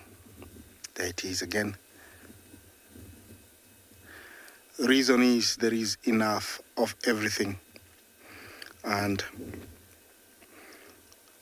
I must, confess that in the years that I've been here, I've never seen a very, skinny looking lion or a lion dying of starvation here.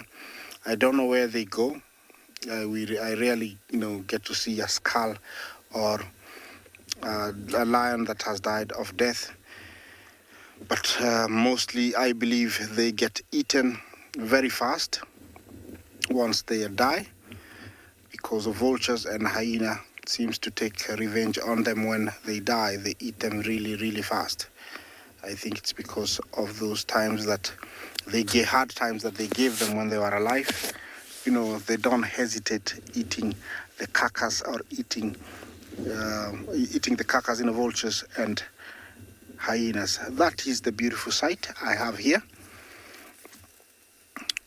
The sight that you only get here in the Masai Mara, the Balanites trees. You can tell, the kind of environment she's in.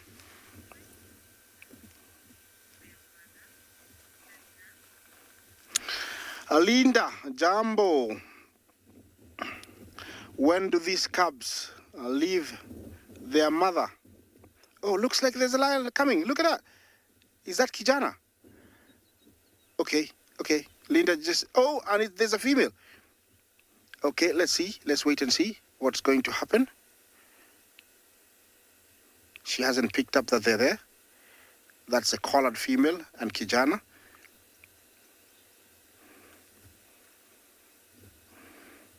This is going to get very interesting. She hasn't picked up that, Kijana is heading towards her. Remember, he's a threat because he's a male. He might disturb the cub. Let's see, okay, she's picked up. There is somebody coming, and let's see. Okay, very alert, ready for anything. That is not the look that you want if you are a lion, staying very calm.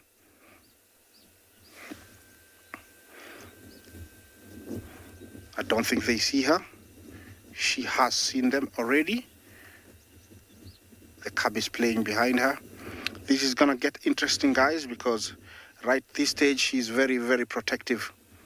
The cub is unaware, doesn't know the dangers lurking. It is not very big danger because they're part of the pride, but I don't think it's a right moment for them to meet the cub. So I don't think it's going to be a very good reception, especially for Kijana. And looks like he just overshoot the position. And you can tell that she's very down now. You see, okay, I think he has spotted her. What's going to happen? It is a tense moment. There we go. Yeah. Yes, like I said. Yes, she's not gonna let him.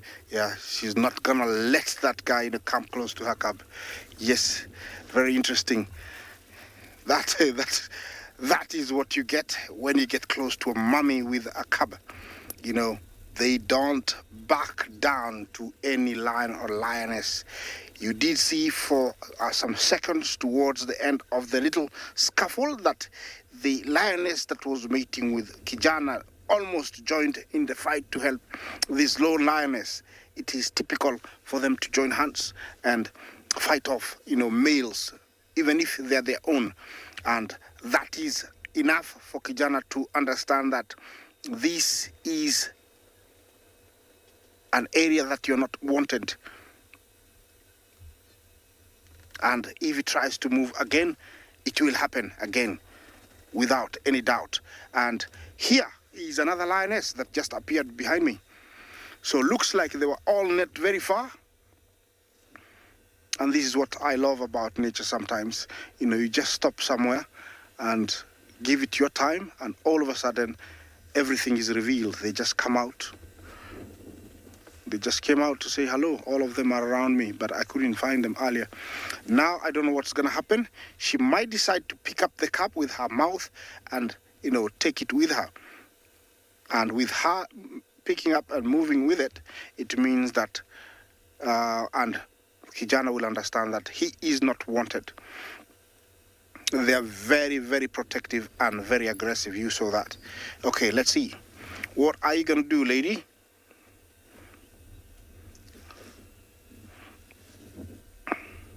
Still not very happy with Kijana. You can see the gnarling, showing off teeth. Still, right now, what is going in her mind is, where do I hide this cub now? That is priority number one.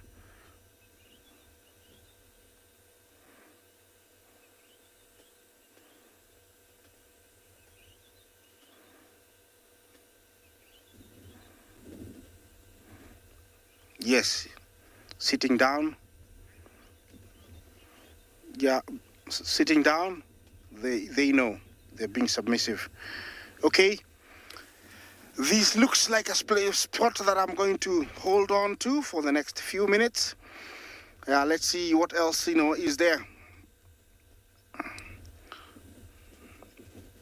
I don't know if she's gonna pick up that cub.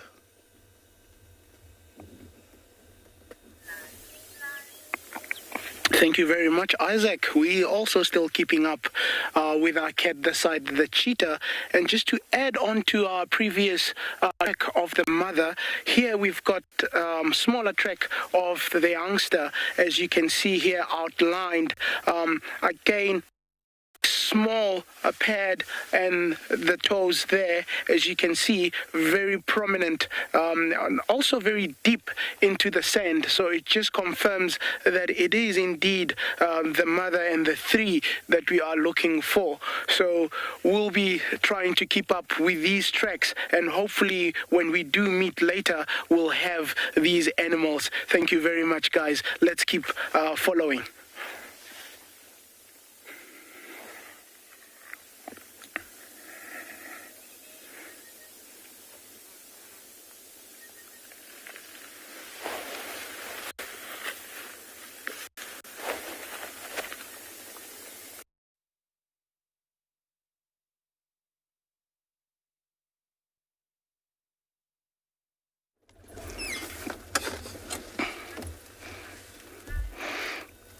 Well, she's got a no nonsense face.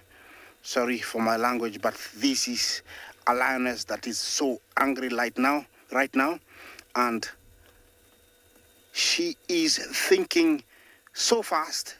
She needs to get that cub out of there.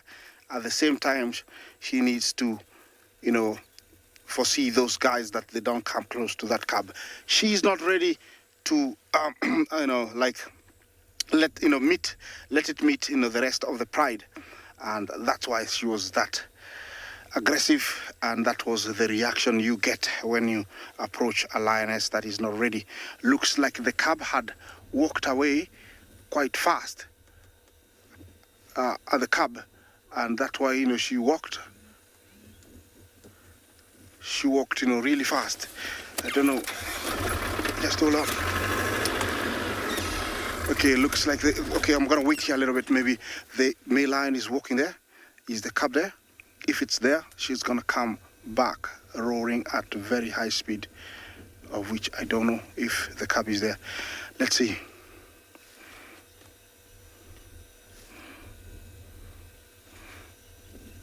I doubt if it's there.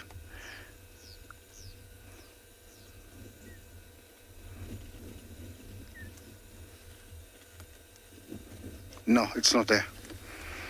It moved when she went really fast for the lioness. When the lioness moved towards that male, I think the cub realized that all is not well, and it sneaked away. And there she is. I can see her.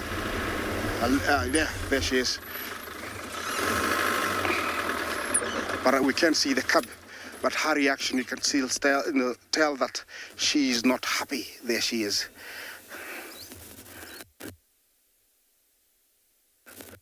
Look, sneaked away, either down to the canyon. The facial expression, yes, she's looking down in the canyon, so it means the cub is down there by the lugger.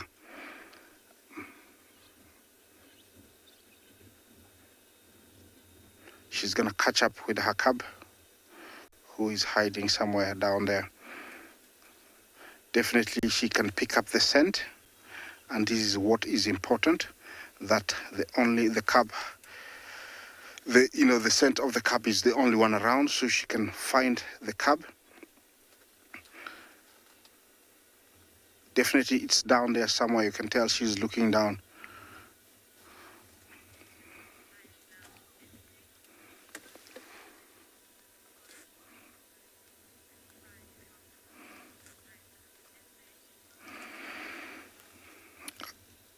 I love SA, Jumbo. Will the other lionesses try and help her? Of course, yes, they will. If, the male really wanted to get close to that cub, all lionesses join hands, and it can be very rough for that male. They won't kill it, but they will sure give him a good feel of what they are. They'll bite him and claw him, chase him almost as far as possible. So they will join hands. Yeah, all those expressions are, I don't want you here. Yeah, that is the language she speaks. I don't want you here. That is what she's telling, the young kijana. Yeah, although he's, the new father, he is not very welcome when the mother is not ready to reveal the cubs to them. It is tough, but this is how it is. The cub could be to her left and down there, but we don't see anything. But from where she is, she can either see the cub, you can see her looking down. I don't know if it's gonna come up. Hopefully it does. We don't see it anywhere there. Yeah, maybe I'll move slightly. Just hold on tight. Okay. Maybe we'll be able to see it. But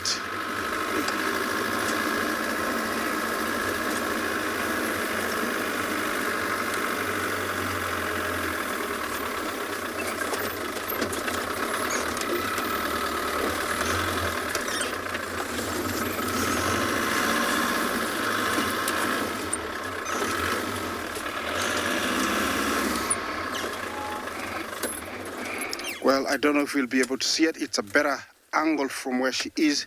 She's looking down at the gully, but that male lion is very daring. I did see him walk towards her, where I can't see the cub, but you can see the sort of canyon I'm telling you about. We call it a laga. It's a highly eroded wash-off that has been done by water. We call it laga. So that's where the cub, I think, sneaked to when it had the mother growling and fighting with the, kijana. Yeah, there's still a lot of tension here. She doesn't want to go down because she doesn't continue giving in to the lion's demand to try and meet the cub. So she's gonna stay up there and continue watching the young cub as well as keeping the male at bay. Well, this is a place that I'm gonna not leave for a little bit, but let's take you to another live location.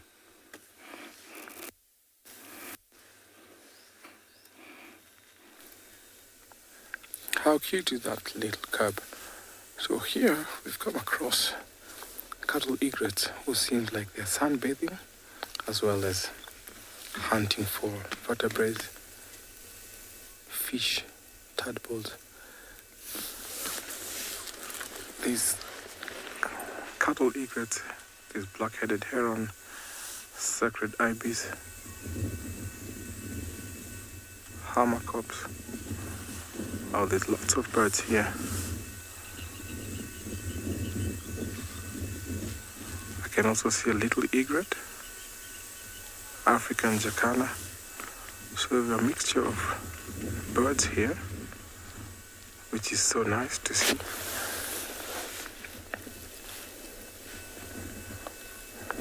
Quite often you'll see cattle egrets following big herds of buffalo, elephants, and other grazers.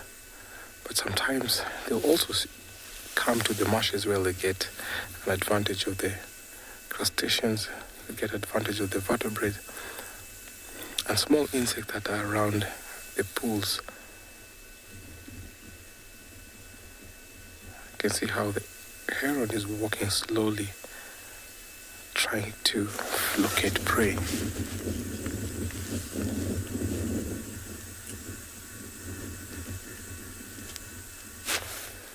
So there's two species there, the black-headed heron and the grey heron. You can see how slowly they're walking.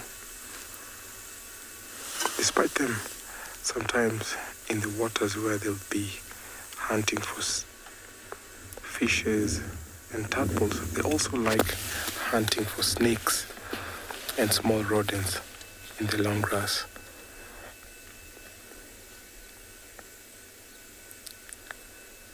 They're very patient when it comes to hunting, where they'll wait slowly, and when something is startled by their feet, they just quickly pick that up. I've seen the heron swallowing a rat, and that was so cool.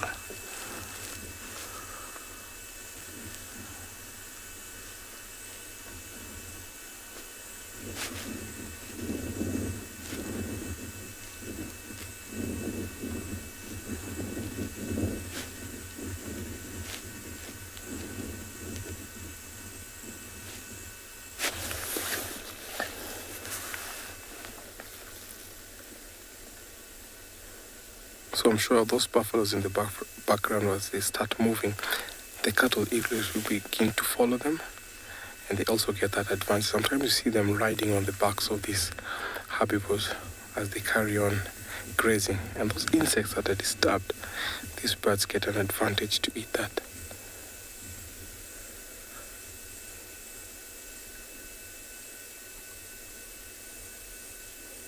So there's no competition over food, so everyone have their own space. So that means there's plenty of food over here.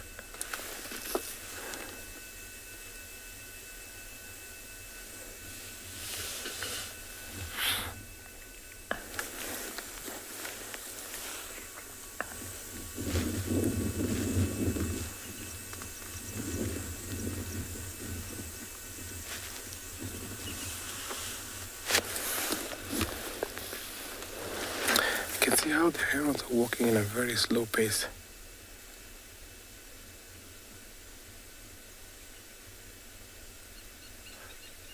So the types of snakes that are around here, the common grass snakes, the egg eaters.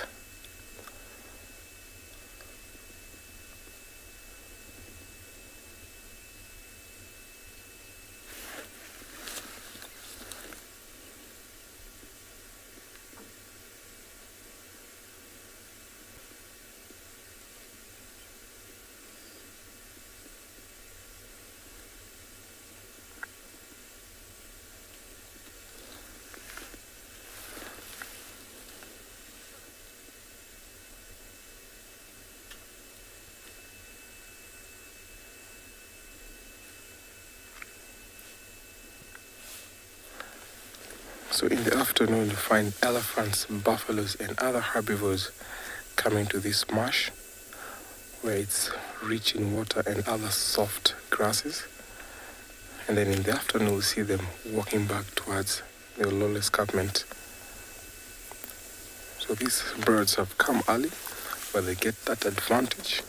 And then as the herds come in, they also get a full advantage because there'll be lots of grazing, so there'll be lots of insects that will come out from this grass. And that's what we're going to help this bird wait here for those herds to come.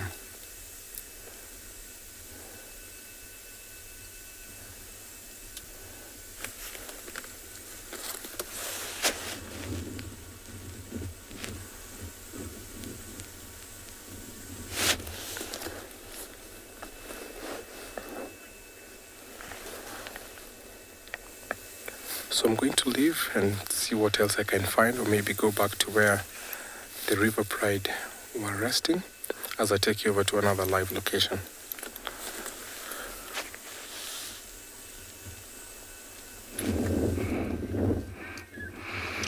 Well, here we are with the lone cub.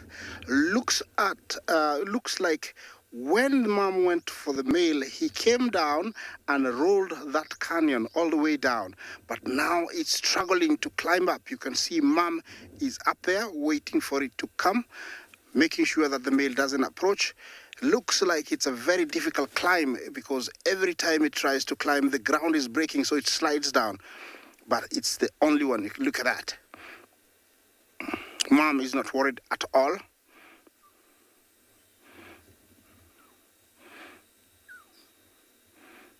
Can you hear the call?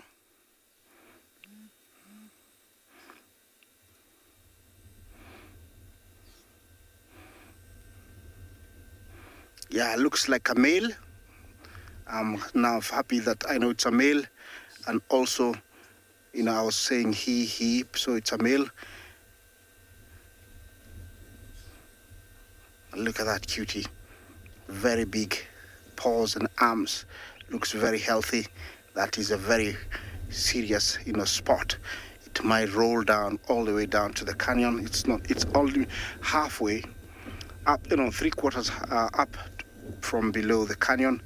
It's very difficult for Mom to go down there, so it's either gonna struggle to come up or roll all the way down so Mom can go pick it up, because it is impossible for it to climb that, incline. Every now and then it's calling. Looks like Mom is not very concerned she's seated up there, making sure that nobody approaches. Luckily, there's no more lions that I've seen around that can come from the canyon and try and disturb it. You know, the intention is not to kill it, but it is not the right time for them to meet the cub. And that's why Mom is trying to keep them at bay.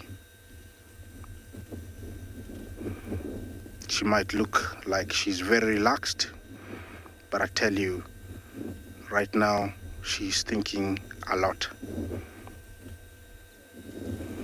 A lot is going on in that head. Yeah, the cubby is still there. What is going to happen to you, cubby? Are you going to roll down or are you going to be able to climb up? Yeah, very, very healthy little one. This is only not 2 months, I would say 6 weeks. Yeah, but very, very healthy. You see, when they're young, they have spotty-like, but as they age, they lose them.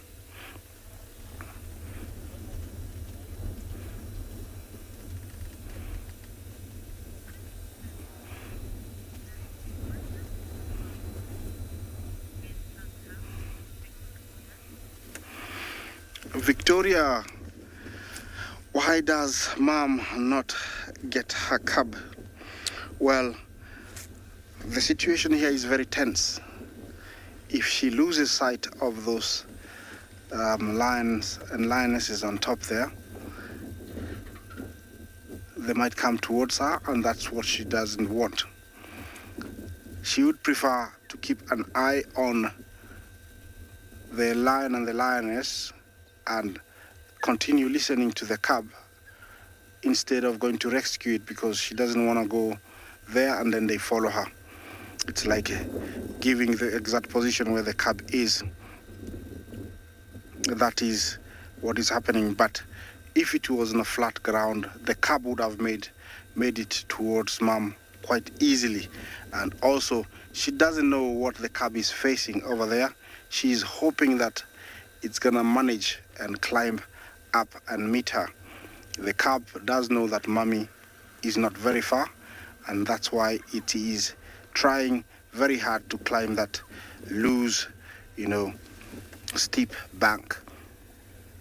Maybe you need to change position, little guy.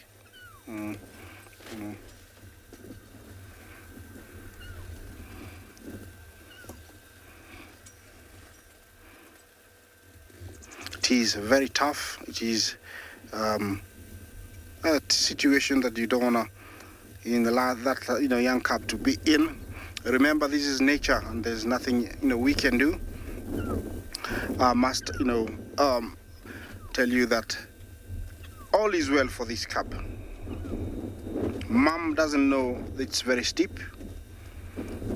The better side of her is she's trying to keep those lions at bay, but eventually she's gonna go and join the cub. Either she's gonna go down the canyon and then the cub is gonna walk down towards her. Can you hear the call?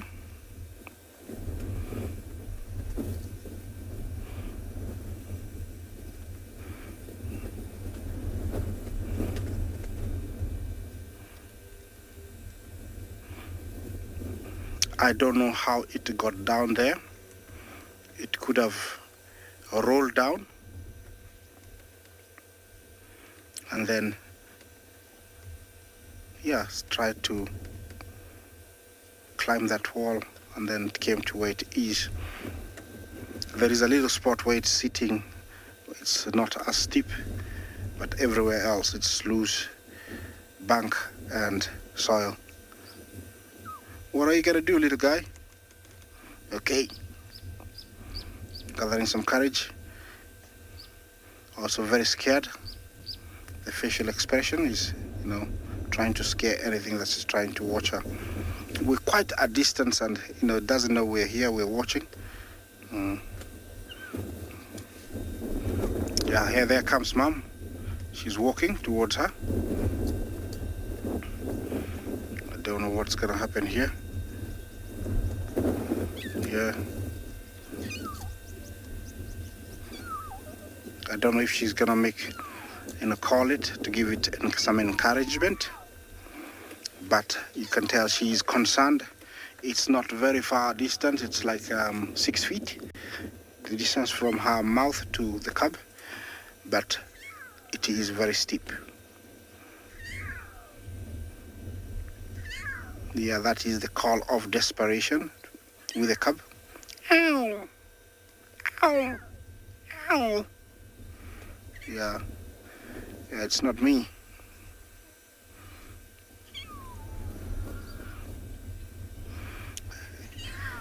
This might get interesting because I don't know if she's gonna find a place to go down and collect it or fetch the.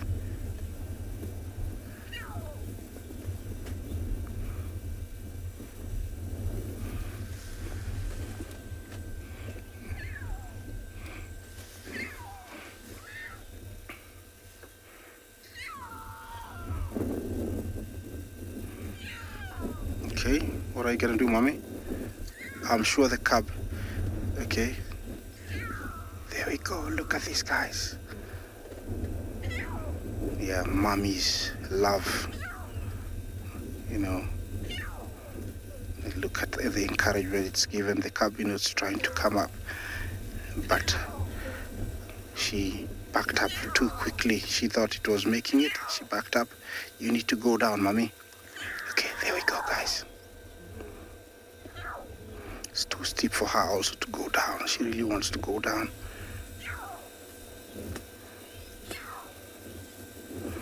Okay, she really wants to go down, but it's very steep. Now they both can see each other. She still has to be wary of those, those other pride members.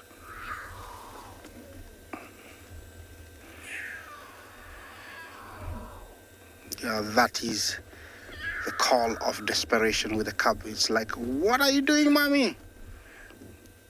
Yeah. Oops. Oof. Okay, at least they are reunited somewhere down there. Yeah. Looks like they've been reunited. Let me try and reposition quickly, see if we can see down the canyon. Okay, I'm gonna let you see what else is happening somewhere else while I try and find if we can see her once again. But now they're down there. It's going to be very tough for us, to see them again, unless she decides to come up and investigate what everybody's doing.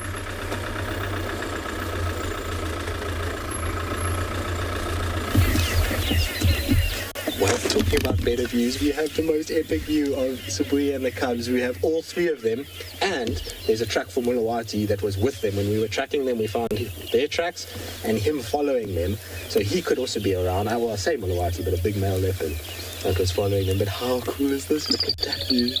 That is as good as it gets when you get leopards side by side drinking. And that's little Langa, that is with Tswalu, and little Shasha is the one that has just walked away and come and lay closer to where we are. But to have all three of them together is amazing. We've tracked them from Chitwa all the way to Twin Dams, and it's interesting to see that she's bringing them more and more and more onto Juma. They kind of scent marking, they're sniffing everywhere. You can see the cubs are a little bit unsure. As far as I know, don't think they've ever been to this part of the world. We certainly have never had tracks for all three of them here. So it's really interesting to see that she's bringing them up in this direction. And you can see that they are pretty much at home. Here they kind of sniffed around a little bit. I'm sure they've picked up scent for other leopards, and there's been a few phlegm and grimaces from the cubs. But otherwise, they seem really, really relaxing. It's such a weird experience being here right now with three leopards, because the last time I saw three leopards at this dam was when Osana and Shongile were still with Karula. They used to spend a lot of time like this, and it's a weird situation because they are at a very similar age to the last time I saw all three of them here. Obviously the two boys, or a boy and a girl, both in Karula and Tswalu's image. Isn't this special? So there, like I say, is the boy on the right and the little female on the left. What an epic way to kind of kickstart our day. Going to turn the radio down a little bit. The good news is also that they are moving further north into Jubilee. The great news. I wonder if she has maybe made a kill. Maybe somewhere here. Right, I'm just going to reposition quickly.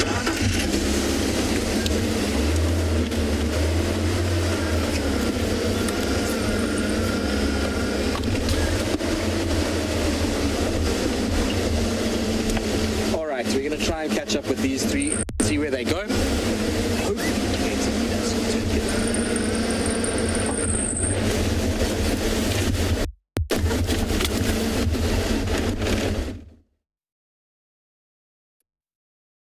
Welcome back to And Beyond Ngala. And in this cooler weather that we're having this morning, we've had an interesting tracking session following the whole Birmingham Pride, or it seemed like in terms of the track. And at one point, they were going up and down and hunting. You saw wildebeest tracks running away. But it looks like this is the female with two cubs who we were with yesterday. And it looks like from the tracks that she actually took them to the Pride.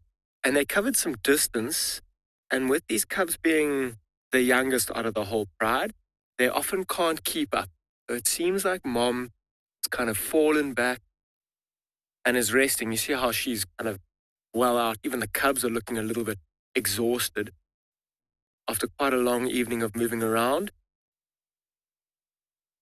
The rest of the Pride has continued, and I'm sure they're still hunting. Neither the Pride nor this female and her cubs have eaten anything, or it doesn't seem like they ate anything last night or in the past couple of days. It'll be interesting to see if she does, in fact, maybe this evening take them back towards the Pride, reintroduce them, or take them back and just let them interact with one another. Super cute to see these two. I mean, I haven't been here for quite some time, and the first time I saw them was with you all a few days ago. And particularly this female, the young female, is super inquisitive. She, as we got here, was standing on top of Mom, and now she's exhausted. Eyes closing, ears still listening. I wonder if maybe something won't get her attention. There was a squirrel up in the tree here, and as the squirrel saw her moving around, was alarm calling. And that's actually something that one would use to try and find these predators.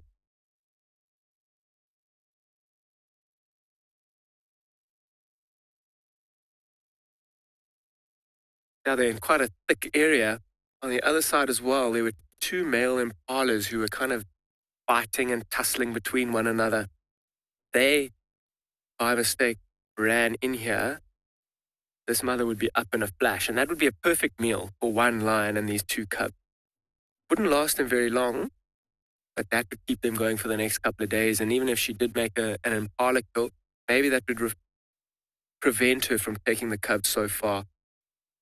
The tracks of the rest of the pride are already a long way away. They may even still be moving on an overcast, cool day like this if they haven't been successful on a hunt.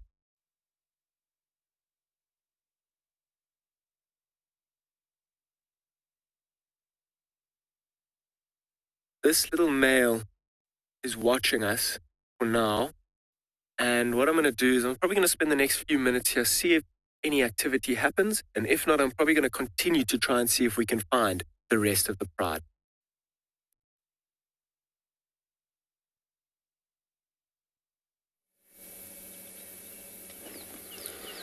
Beautiful. For the lions, definitely there's going to be any activity. Here we come across this little creature here. Brownie looking animal. And you don't see many of a spot. Like a brown duck chocolate color they got. And now dwarf mongoose. They do their best just before they forage. You know, just gonna group around in this entrance of their den where they just came out from. They're probably sleeping in one of this mound here. And they're all just gonna think of where they're gonna go. Usually they forage huge distance, sometimes during the day. possible to come back to the same den when they want to, or they would sleep somewhere else during the forage, depending on how far they go that day. So with this kind of weather, they might delay to come out immediately, where if it was just the sun up, they would be already foraging around here, and all you just see them cross the road, running across, back, forth. And there's one that we're looking at right now on top of this one mound. It's actually watch the guard, so they watch around as the rest of them on the bottom. So if there's a chance of any predators spotted from that height, would be a give alarm call to everyone around here, and they'll shoot into the holes or hiding. Some of those that don't make it into that hole, they would be just going under a thicket, hide until it's safe for them to come out. And there's a system going on in this animal where there's a alpha male and alpha female, where those one are the one reproducing and breed and over. So many of these that you see, I see there's quite of a young one in this group here. It's probably, they take care of one another. They are a social animal, but they all take care of one another in a group, where the parents, usually they would go forage, and the rest of the other adults, including males that are in this part of the group, they will remain in a den.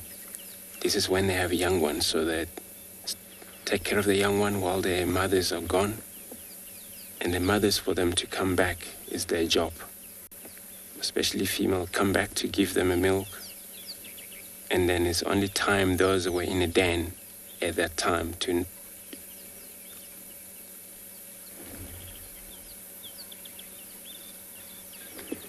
Good morning, Alpha. You want to know what is their actual size? So I weigh quite a few grams, and probably 5, maybe 7 grams. They don't actually weigh too much. So small looking animals, size of a squirrel. And out here they consider as the smallest. Well, they're carnivorous little. They can actually eat on a bit of a meat when they can. They also hunt on insects, pretty much beetles, everything they see. And they're just gonna eat on it. So that's why everywhere they go, they'll fit anywhere they go in terms of safety when there's an emergency. So I'm gonna leave this animal, and then while we do that, and let me take to another guide who will continue show you the beauty of the wild African animal.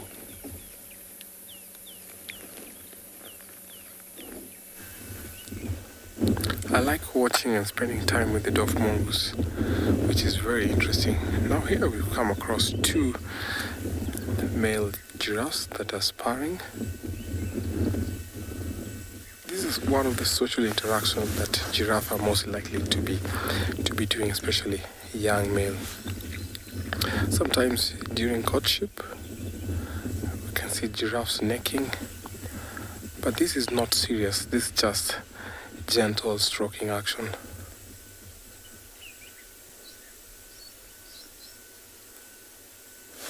So young adult bulls like this will test strength by wrestling each other slightly off to take just one another off the balance. So they're always trying to get the winner, but it's just gentle stroking, just to try and knock each other off the balance.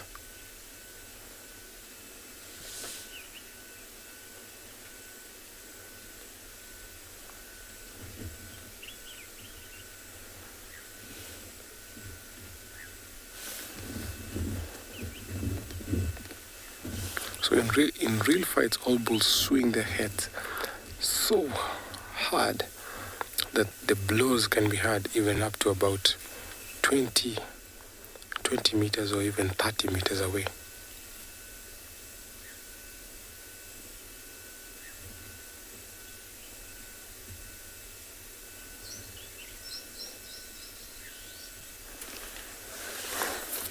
So this is what these young bulls will use in future when they're trying to become dominant, because dominant bulls will come to a position where they'll have to fight each other to win the mating rights.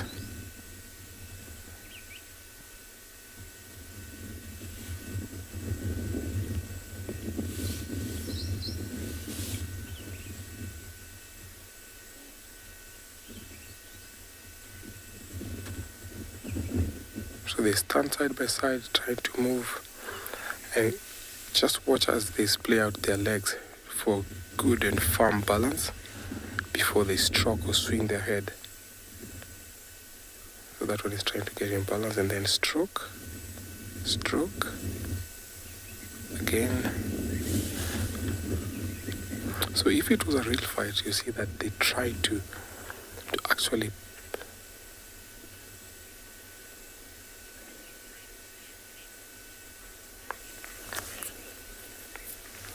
Dear watcher, thank you so much for your question.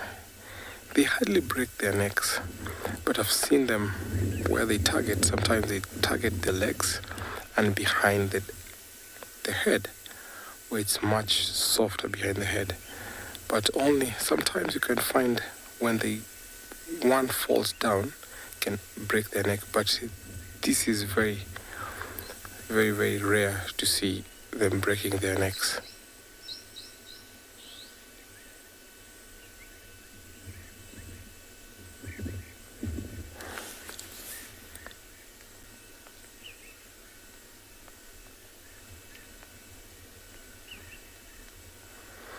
We have a spectator. Well, that one is busy feeding.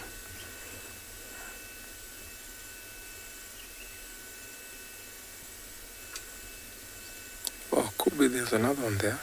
So we have two sparring giraffes over in the forest. So remember, this is the social interaction. It's not tough, it's not serious. They're just landing soft blows on each other.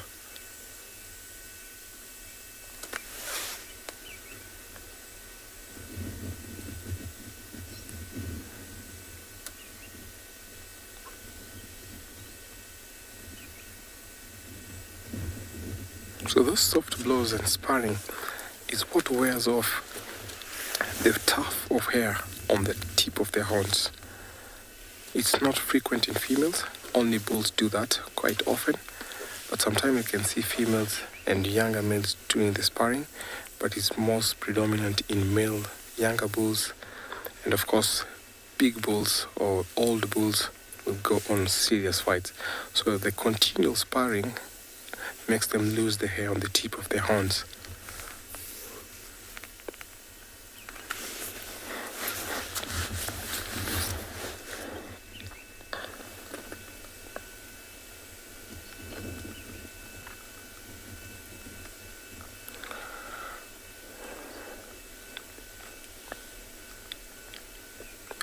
So these giraffes are still youngsters, but then they have very long necks. But when they swing, it looks a little bit slower than it is on how the blows land on each other. Because of the long neck, you can see it's almost like a slow motion, but when it gets to the other giraffe, it actually has a small impact. But if it was real fight, you can hear the blows from quite a distance.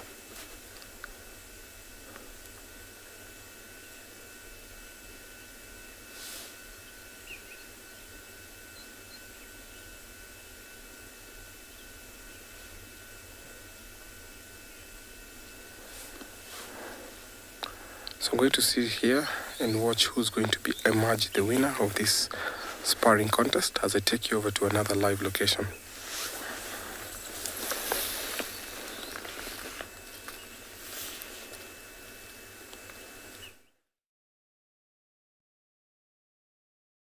So we've just left that lioness and her 2 cubs, and as we've come back towards the road, a nice big elephant bull right over here, feeding on these new shoots in these shorter trees and shrubs. And he's about to come towards the road, actually, and on the road in front of us is actually the tracks of the rest of the pride. Let's see what this elephant does. He may very well cross right over in front of us, picking the new fresh shoots that are starting to grow. See if I'm sure he's just going to keep coming, and he's going to make the position a little bit better. We can't creep forward a little bit, get the bush that's in front of us out of the way. Let's have a look. I'm going to keep my distance. Oh, a little bit of a sign there. You see how he turned around, flicked his head up at us. That was kind of saying, I see you. Don't come any closer. Very, very relaxed. And as he continues over, I'm probably going to continue along this road, trying to see if we can find the rest of the pride. These tracks look very fresh. They're actually on top of our vehicle tracks from this morning.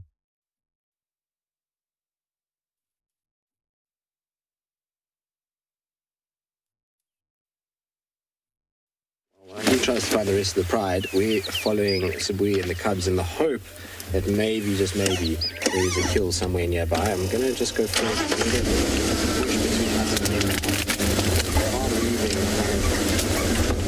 towards the boundary, but let's just hope we maybe can get at least... Well, let's just hope that the kill, if there is a kill, is on our side. But given how far she's walking them, I suspect that there is something somewhere. I'm just hoping it's not inside of Little Gari, because they're heading now straight back towards Little Gari, and they're going to cross. If they keep this pace, they'll cross in the next 2 minutes. All right, yeah, let's try to get around in front of him one last time, which will be nice. We're about to hit the little fire break, and it's a place where a lot of you might remember where we used to have Janet Jackson, the celebrity Janet, living. Exactly where we are now. I'm going to go to the road and we'll get them coming out. Magic sight when they just see 2 leopards walking together is as good as you could ever imagine. It's the most amazing sight when you kind of drive up and you just see heads popping up and then these spotted coats as they start to kind of make their way towards you. It's pretty epic to see, and the love between the 3 of them is quite something. You see them often just rubbing up on each other, kind of grooming one another. I've also thoroughly enjoyed watching these little ones going into every termite mound to check what's going on. So look at this, it's a parade of leopards walking past us. Amazing. Doesn't get old, ever. It's so cool, but this is them crossing the boundary now. Well, they're about to cross the boundary now. Oh, special. All right, well, we'll just watch them disappear. Hopefully they'll come back again at some stage soon.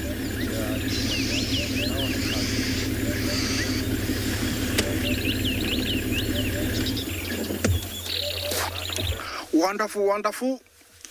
Here we are, different area with elephants. The African elephant, our African largest mammal. And here I have a small breeding herd that are enjoying their morning stroll in the open savanna. It looks like they just came out of the forest behind me and they headed to another forest in front. Definitely the female has an idea of exactly why they're heading that way. One of the reasons I would guess would be water. The African elephant is a heavy converter of our plains over here. Without the elephants, we'd have overgrown grass and forests. So they make sure that the plains are kept clean of unnecessary grass, and also, trees don't grow everywhere. Of course, you'd think they're damaging, but without elephants, trees would grow, which means there would be no areas with grass for other grazers. So elephants convert second land to man.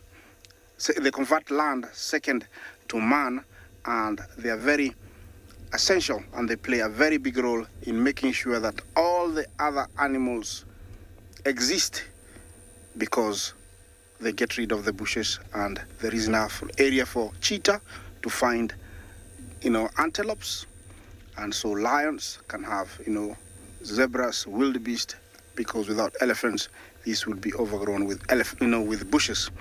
They live as long as we do, and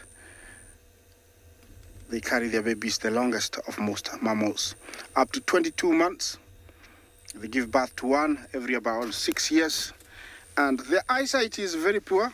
Of course, you know this, but their sense of smell is very, very, very good. And every day, elephants move different direction. They never move in the same direction. They're always moving around, utilizing, what is best for them. Of course, the matriarch does know that, where they should be. It is a lovely morning, as you can see. The skies are quite clear, apart from those few clouds a long way away. But where I am, it's very clear, and it's going to be a very hot day. Remember to talk to us. Hashtag Wild Earth. Question, comments are really, really welcome and appreciated. And hope you're enjoying this. You can tell a friend to live stream us on YouTube. And this is live. It's coming from the Masai Mara, the Mara Triangle.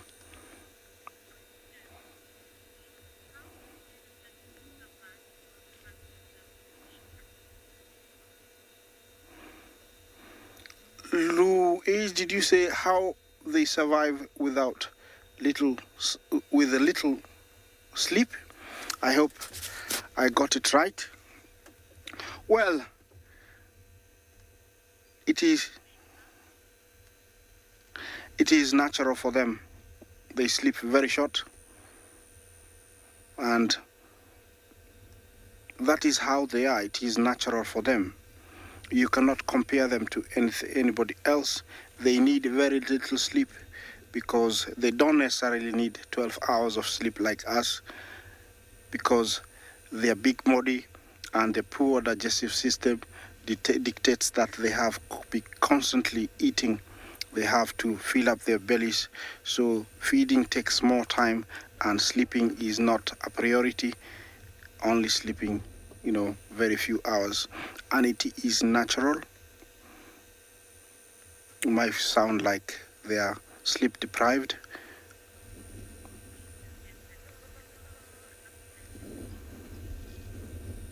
So, it is natural for them to just sleep for 4 hours. Well, I am here standing, and you might think that I have forgotten about the little incident we just came, through. Yeah, well, the lioness went down. There was a lot of calling down there. Looks like there was a bit of bonding between the mother and cub, and then it went quiet. So I decided to leave, but I'll be going there later on this afternoon. But all was well. They were down there, reunited. I couldn't see them, and that's how I left. But it seems like she wasn't going to come up. Maybe later on this evening she will come up, but all is well. Yes, it looks beautiful. The skies are blue. A few clouds here and there. And my elephants have sort of wandered away, so I think I'm gonna do the same. I'm gonna try and go further down, see what else I can find down this way. There's always something either close to the truck or at a distance. And also, this is still part of the Olololo Pride territory, and many members have been scattered all over this area. Maybe I might see another one, but I think I've gotten my dose of lion this morning, but I'm not complaining. If I find another lion, I'll be happy. Well, let me continue on this way. Hope I can find something interesting for you guys. Let's see what's happening, somewhere else with one of my colleagues.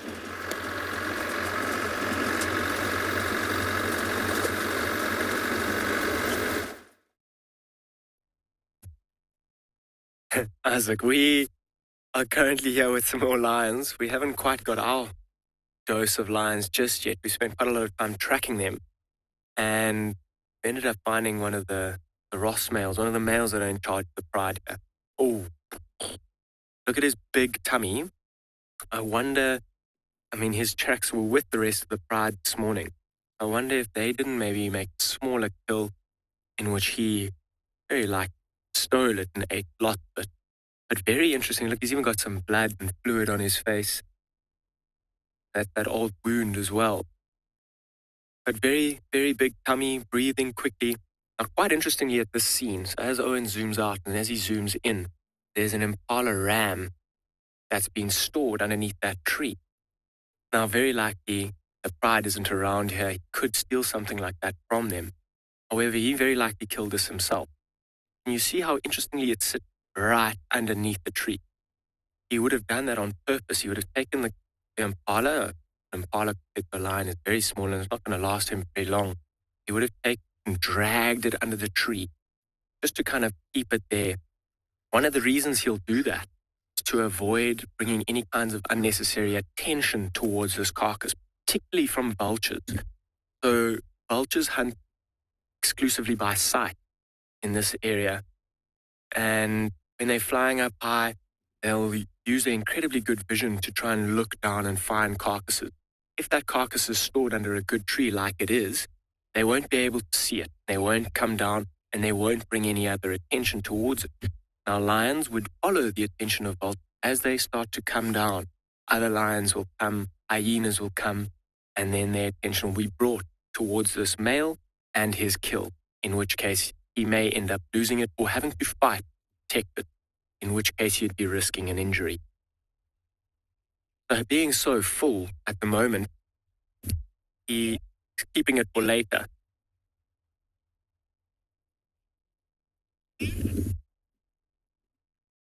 Rio, how did this Ross male sustain this facial injury? I'm not 100% sure, to be quite honest with you. This is the first time I've seen him in many, many months. And just judging by how it looks and where it is on his face, it could very likely have been from a fight. And he has got a brother that he moved around with in charge of the Birmingham Pride. Get up. It's quite a deep wound. It very likely was either fighting with his brother for dominance or around a carcass. You'll see lions, particularly when they're all feeding around a carcass, the biggest and the strongest will get to what they really want. And if one starts to push and shove its way in, there will be a bit of a skirmish and they'll have a little bit of a fight over it. That could have been a swat from his brother, straight to the face, cutting him up.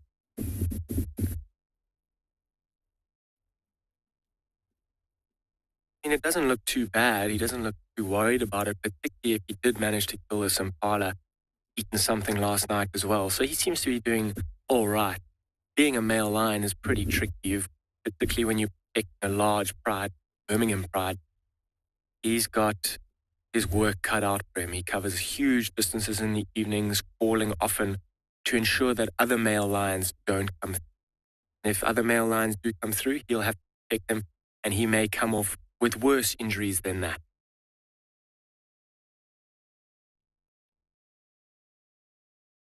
So interesting, this is an incredibly long distance away from where they were seen yesterday afternoon. I wonder if the rest of the pride, females, and a few of those youngsters and sub-adults are around. They're not close by here. They might very well be. But I'm going to spend a little bit of time here, see if he doesn't go into that bush and maybe pull that carcass out, maybe start.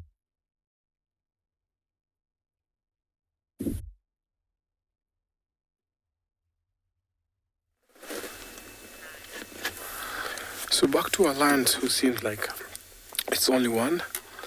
The rest of the pride have moved on. Could be maybe to find something to eat. She seems like she's the one who's guarding back the den. Maybe she might return back to the den. So that is the success of lions coming into battle at the same time, where you find that some of them will take care of the cubs as the rest will go to find something to eat.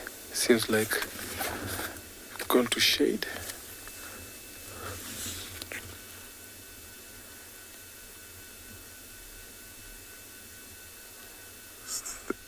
So the rest of the two have gone to find something to eat. I saw some youngsters, some teenage lions, male lions, but seems like they're very far away. We can't really see them because they're in the bushes. So this is originally where we always see this river pride. But it seems today they're out on a mission. They want to find something to eat.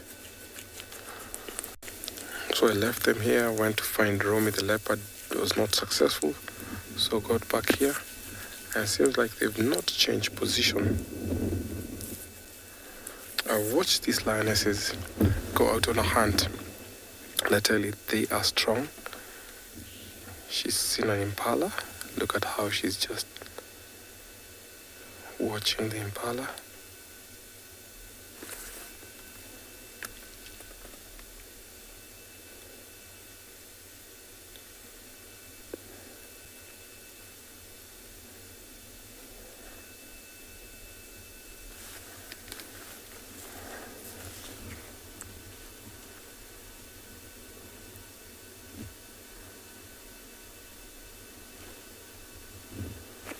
Okay, the impala's seen the lioness. Oh, no, maybe not.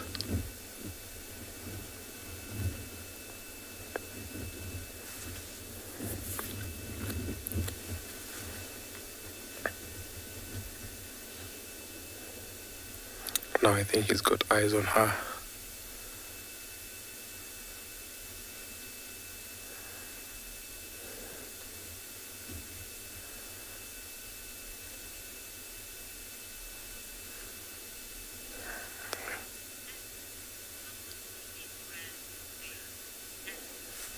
Alice, thank you so much for your question. These lions weigh about 120 kilograms. They're lighter than the male lions. Sometimes the male lions can be about 250 kilos, but this seems to be about 120 kilograms.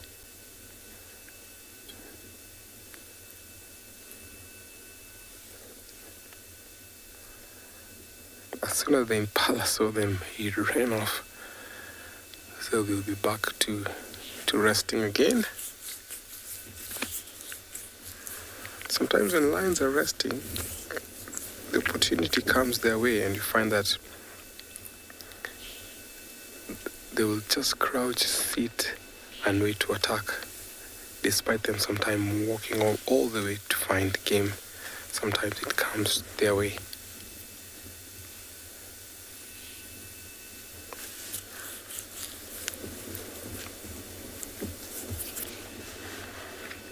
It's warming up, so it's that time of the day when they need to at least rest. They don't want to spend so much energy on this heat, so they have to wait because they know they're close to a water hole and animals coming to drink, they might get an advantage of that.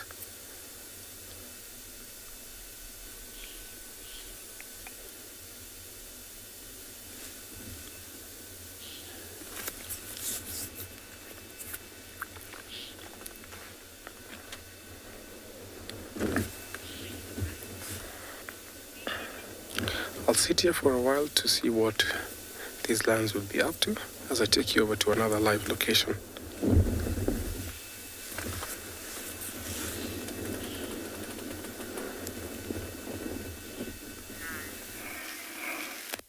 Well, here I have the shy, the rare, the nocturnal Bohor reedback. Very alert. They are two young males. Their horns get slightly longer and very funny, they point forwards instead of sideways or inwards. The reedback horns points forwards.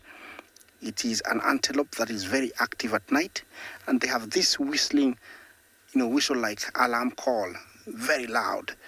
They are not making it, but I'm just telling you, they are very alert because they just picked up that I'm here, and the one on that mound wants to take off anytime. He looks like he's releasing some weight, so maybe he can run faster. very alert, looking all around. They usually are in small herds of a male and a few females, but sometimes you come across 3 to 4 bachelor males, and this is the case here. Rarely seen. It's a Bohor, B-O-H-O-R, Bohor reedback. That is the gait. That's how they run. Very fast. And looks like the one behind is trusting the one in front. He's following. Be careful. Yeah, he's also doing the same thing. Very healthy looking. They are browsers and grazers, so this is very perfect environment for them. Looks like they're going for a hiding in the long grass. They normally will walk and then lie down and disappear like a magician in the long grass. Hurried back. It's just a beautiful time of morning. You can see there's a warthog to the right.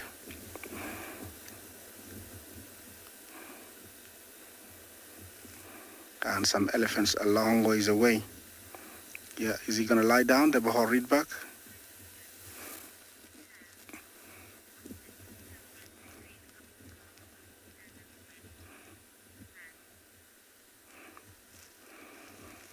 And Jumbo, what is the difference between a grazer and a browser? Well, they are both, antelopes, but the difference is the diet they eat. Grazer means it's grazing, mostly feeding on grass. But a browser feeds on leaves. Leaves and leaves only. And there's only a handful of animals that feeds on leaves only. One of them that I know here is the giraffe. Another one is the dik-dik, very small antelope. Those are two that I know do it here. But if you go to more arid areas, you'll find, animals like the oryx. You'll find the gerenak in Kenya. It's an antelope that have the ability to unlock its leg and almost stand on twos and stretch its neck up and feed on trees.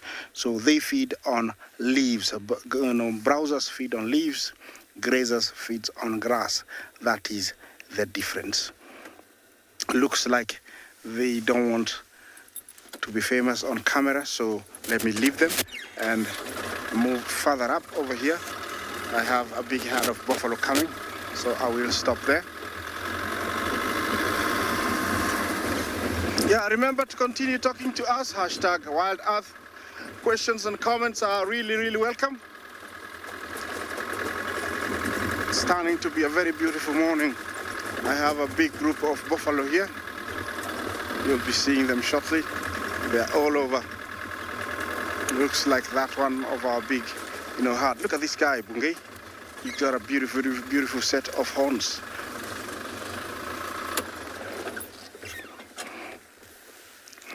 Well, I'm gonna stick here for a little bit. Let's see what else we can show you somewhere else.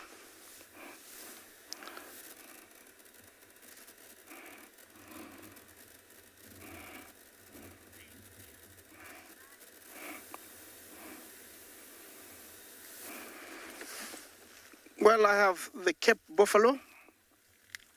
It's another one of our grazers, and it's a ruminant.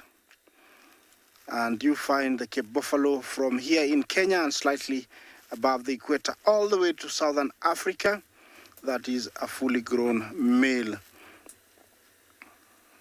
This is one of those animals that you should fear when you're here. They have natural anger. They don't know how to show it, and they're just aggressive, and they go in groups of herds, maybe up to 300 to 800, and also bachelors of up to 20 together. Well, I'm gonna stick to to these guys. Let's see what else we can find you.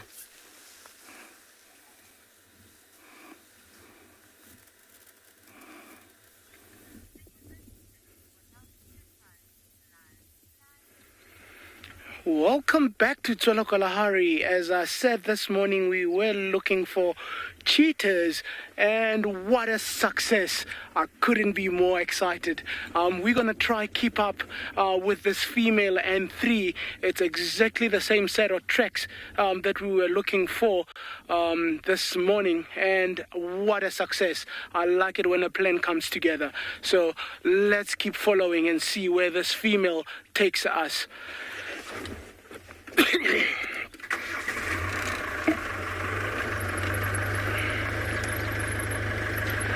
It looks like she's been walking most of the morning.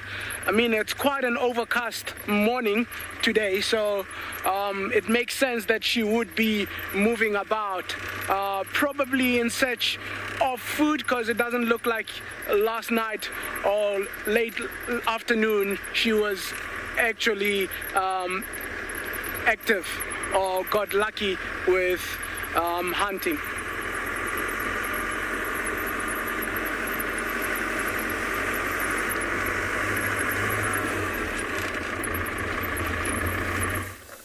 From the mother cheetah to the river lionesses, who have small cubs, but they're not around here. She looks quite lazy, sheltering away from the wind, but I'm sure later on they'll try to make a move and go out for a hunt.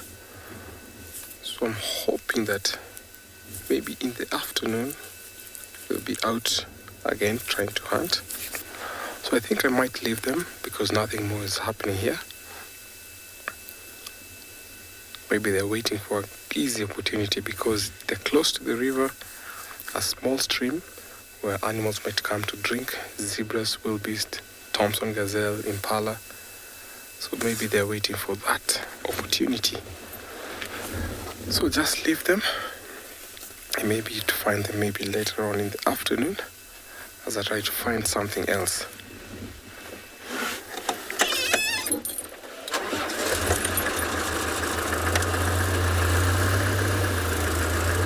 So because it's warming up, most animals are out in the forest. We've seen lots of elephants heading to the forest and the river. So let's see what will happen in the marshes. So I'm driving to find some elephant that I've seen in the marsh as I take you over to another live location.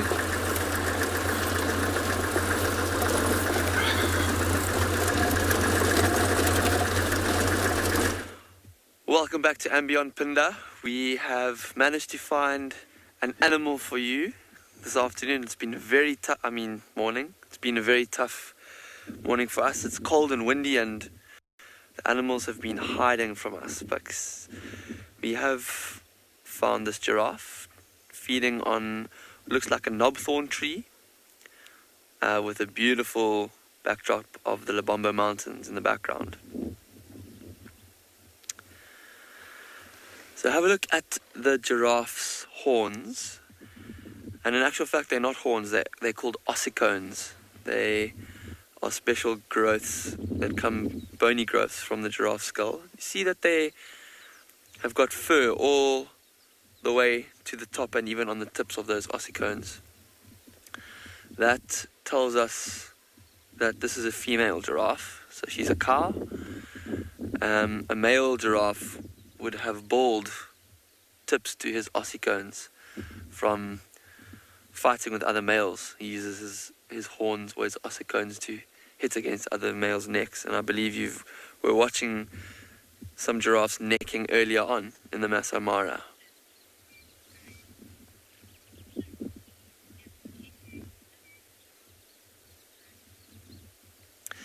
A very good question from Vite.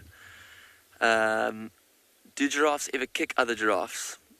And yes, they definitely do. Giraffes' only defense mechanism or tactic to defend itself is to kick.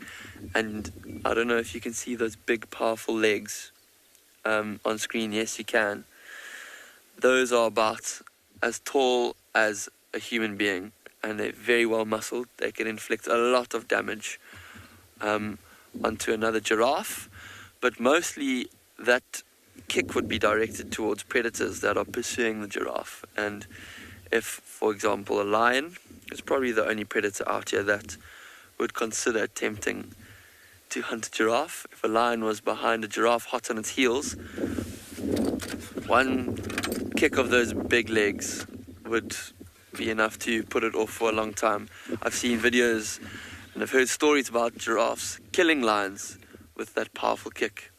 But also the front legs they can use to like stamp down on predators that are attacking from the front as well. So it can use all of its legs to defend itself. But against other giraffes, much less common. Giraffes don't have much reason to fight each other. But if they do, if bulls are fighting for a female, they would do that necking that you saw earlier, and possibly a kick or two if things got really aggressive. Now look at that tree. Giraffe's found itself now. It's like another knob thorn, and giraffes absolutely love eating knob thorns. It's one of their favorite foods. And watch how his tongue, or her tongue rather, wraps around the branches of those small little twigs and strips the leaves off. Watch now. Got a very long tongue. And that tongue must be extremely tough, because the knobthorn is one of the thornier trees around out here, and full of very viciously backward hooked thorns that the giraffe is taking absolutely no notice of right now.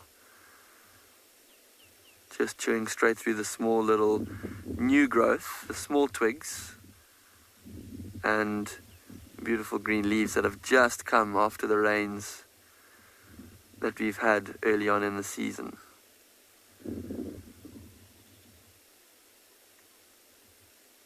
Look at the lips as well, manipulating those little leaves into his mouth, her mouth. I keep calling her a boy or male.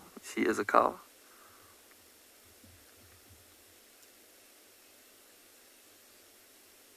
And this is just an amazing scene.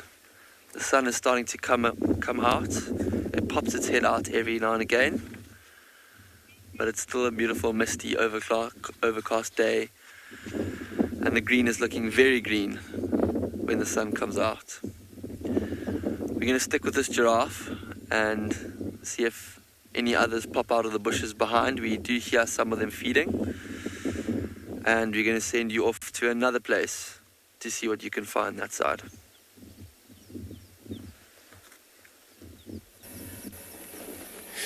Beautiful. Giraffe is one of the beautiful animals to watch. Tall animal, and also here we have one of the biggest mammal, which is an elephant, bull elephant. It looks like he's on his prime, pretty much. Decent tusk that I saw. If there's a chance that he's going to move into slightly in open, he's got a very beautiful tusk, very thick and slightly longer than the elephant that we see around here. But he's kind of like being in the water, I think, and he's wet. It's just right on top. It's a little bit of a bush just between him and us. He saw that he was not actually accepting us. So I decided, okay, we were just gonna see if he ever gonna, yeah, there he comes out. So these type of the male, look at this tusk, is actually beautiful. And I'm just gonna see if I can roll either forward, just a roll, see if we can keep the visual of him as he just do his motional. But yeah, he's not happy the way he put his trunk on top of the tusk. That's one of the signal for us to know that he's not actually accepting or in a company around here. So he's gonna carry on like that. Sometimes move separately away from the females, they're capable of always separate from the female. Female move on their own, and then the males as a bunch of bachelor males. So I'm gonna let him go like this and search. Probably we'll find some herd around here, and I'm gonna take you to another guide who will continue show you the beautiful of the wild and African animal.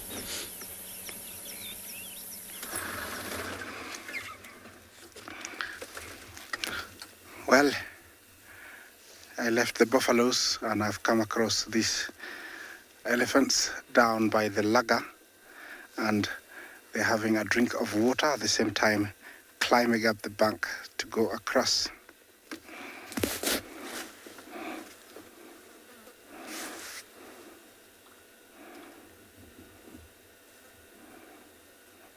It looks like it's not easy to go up. It's slippery after all the rain. Yeah, it's not easy at all, but they will manage eventually.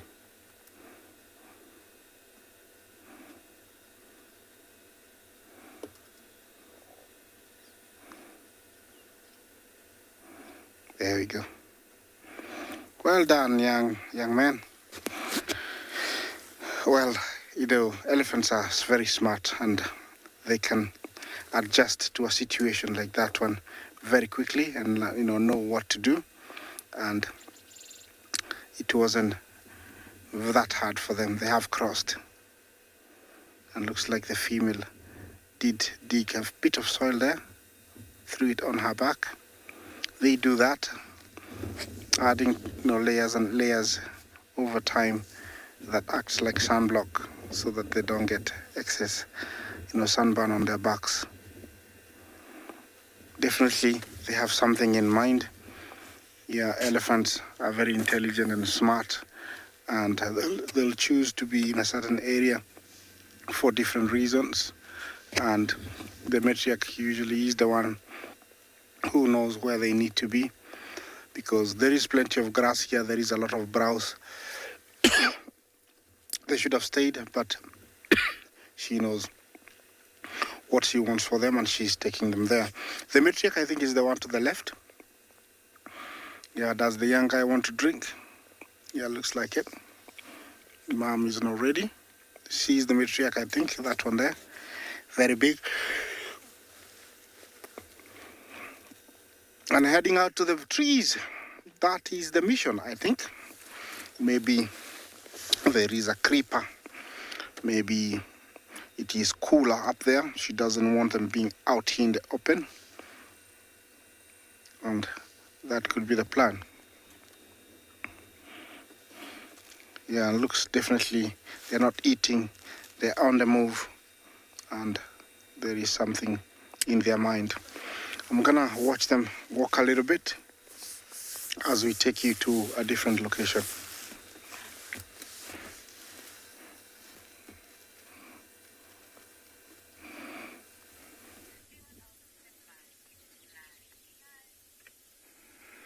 Welcome back to Tswalu Kalahari. Still following on these mother and three. She just again stood up. She keeps smelling into the wind.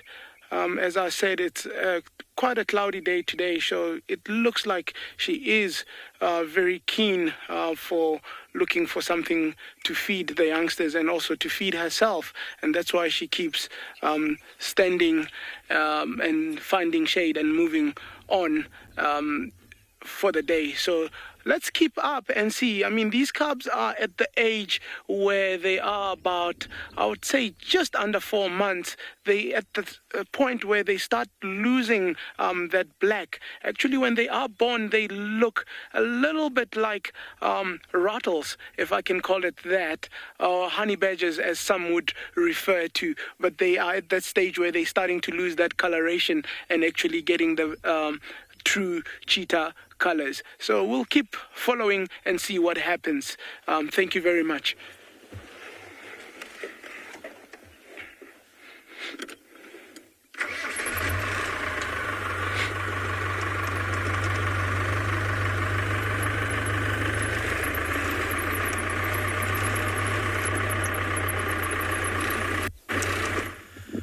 we've managed to find a group of 5 elephant bulls here at and beyond Phinda, and yes, we are so excited. This is an amazing sighting because look at the scenery that they are standing in amongst. Look at all these beautiful fever trees that are lining the riverbed. The whole riverbed from the base of the mountains all the way to a big waterhole is lined with these beautiful green pale trees. And in Zulu language, the language of Zululand, the local tongue, these are called kanyakude, which means literally means shine from afar. And it's because these trees just stand out so beautifully from the rest of the landscape. And I think these trees are the reason the elephants have made their way to this riverbed. They absolutely love to eat fever trees, and I'm sure if we could see close enough on some of their heads, we might see fine yellow, green dust or powder that comes from the bark of the fever tree, and these elephants often use their heads to push them over to get to the leaves that are out of reach. But at the moment, looks like these elephants are just standing and looking at each other, kind of sussing each other out. It's rather unusual to find 5 elephant bulls in a group like this. Elephant bulls are normally, look at them actually kind of greeting each other.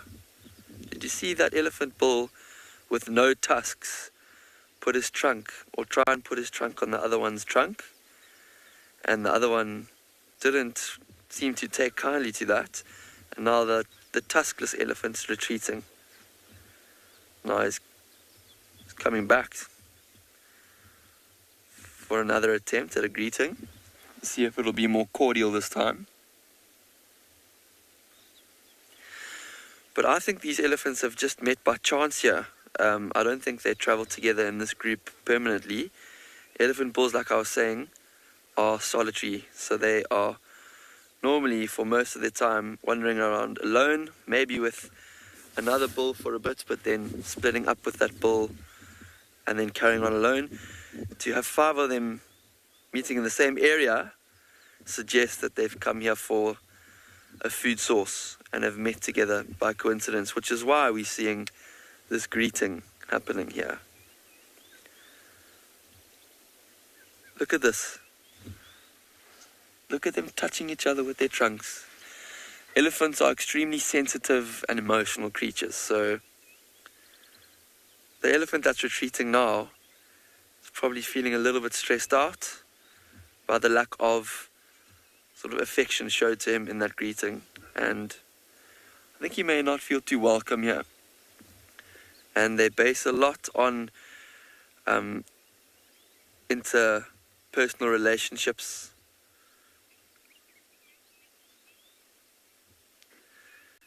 I agree very, very much with that comment. It is a very majestic scene. Thank you, Majestic Sea.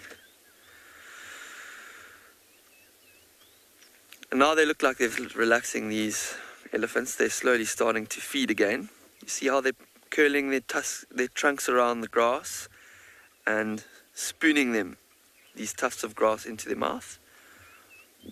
The base of this riverbed has probably got a lot of moisture in the last rains that we had, so the grass is looking especially lush. And elephants prefer grass, or at least the elephants in this area prefer grass to trees. So in the rainy season and directly after rains, they'll come out of the woodlands and they make their way straight towards the grasslands and capitalize on the grass that's become green with the rain.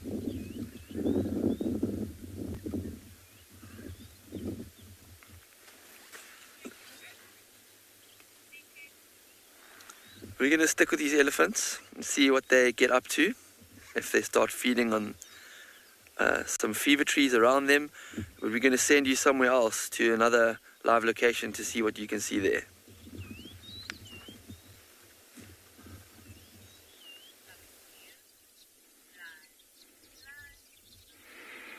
again, welcome. It looks like this female and the 3 calves are gonna start settling for the day.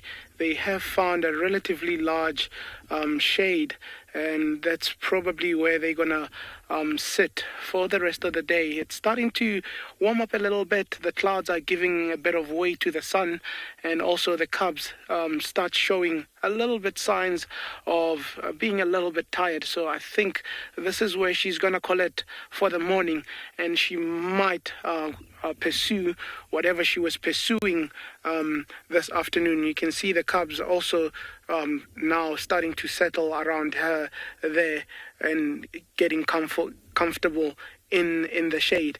But if we actually look a little bit deeper, if I could ask Dave to zoom a little bit in onto the female there, you'll see what I was talking about earlier about how the cheetah cannot fully retract its claws. If you look towards her feet there, look at that. It just shows how evident that these animals have semi-erectile claws, and there is it, seeing it being evident there.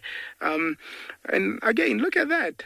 Closed eyes, couldn't care about what's around her. So, as I was saying, I think this is where she's going to call it a day.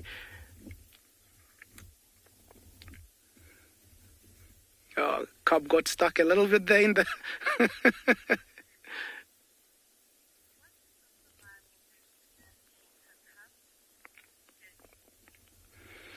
Denise, the survival rate of cheetah cubs depends on a lot of things.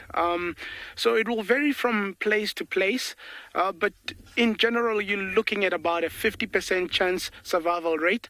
But as I was saying, it depends on a lot of other things. Firstly, it depends on availability of food around. So if the mother can actually sustain herself to produce milk, it also depends on density of the population of the cheetah themselves, where if you find an area where there's a lot of males, it means there would be a lot of competition for mating opportunities, and that entices the males at times to actually kill the cubs if they're not their own of cheetahs. But not only that, then you look at other species that do compete with these animals, things like your bigger cats, your lion, your leopard, and so on. And out of your feline species or your cat species, you actually see that the cheetah itself, it's one of the least ranking cats, in the sense that it only relies on its speed to evade such threats. So it doesn't have much of the power to actually stand its ground and fight. And those are the factors that come into account when you're looking at survival rate of cheetah cubs.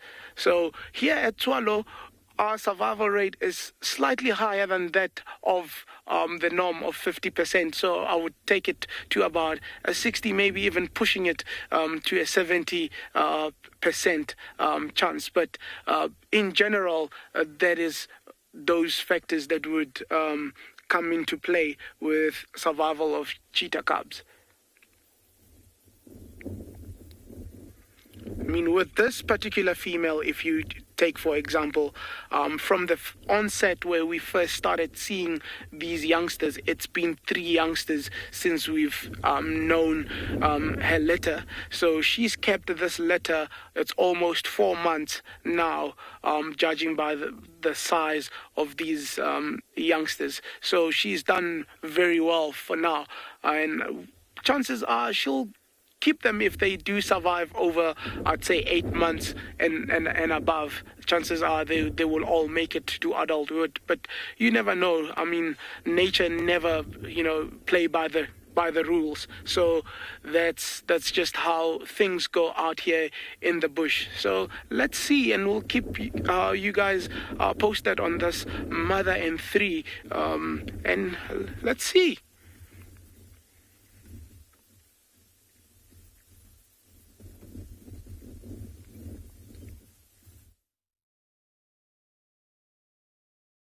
Welcome back to And Beyond Ngala. We just left that Ross male still fast asleep under the the bush with his impala carcass under there. And not far away, we managed to find the rest of the Birmingham Pride. With them being so close, I wouldn't even be surprised if one of these females made that impala kill and that male came through and stole it. When we initially found them, it was quite interesting. An ostrich walked into their view and they seemed to get up and run away from the ostrich, which was quite interesting. They've now settled down again. A few of them are still watching in the area to try and see what that ostrich is going to do. I initially thought maybe another male would be running through with the way that they got up and ran away. But they've covered some serious distance last night, and they seem to be sleeping when we initially found them. But it's amazing. Sleeping lions, they got up incredibly quickly. Something got their attention. It seemed like it was the ostrich, which is normally on the menu. But this morning, it seemed like the ostrich was chasing the lion. You can see both white lions are here. The young female is the one that's just in picture.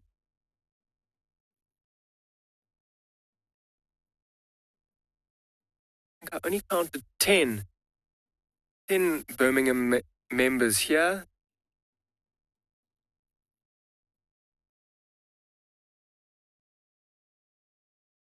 Lying in the grass. Potentially this is where they might even end up spending the rest of the afternoon before this evening. It doesn't look like they've eaten anything in the evening, and even if they did, they might have had a small bite of that impala carcass before the Ross male came in and kind of pushed them off. Look at the colouring of that white lion. It's super unique and quite special to see.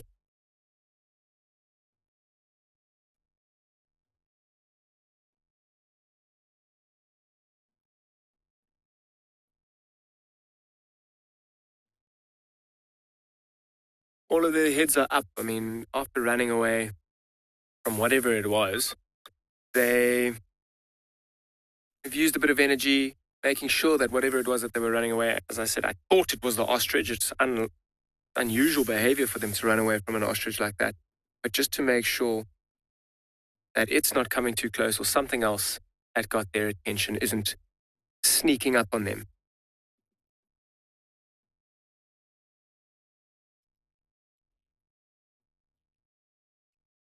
Listening, looking around, smelling as well.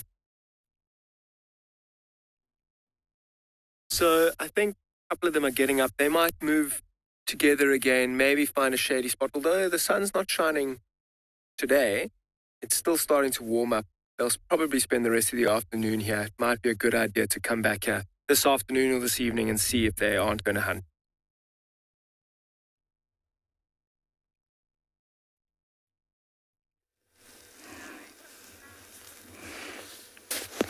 Yes, I'm still with my buffalo here in the middle of the plains, and it's just a beautiful view that, I get to share this beautiful sight with you. It's just a lot of them, and lots of calves. Buffaloes can give birth almost every 1.5 years. And so this herd is about 500. So maybe if the females are 200, so every year we have about 100 calves born. If you take a look, there is no single frame that you will miss a young one. This is the Cape buffalo. It's one of our big five, and it's a grazer. They feed on grass.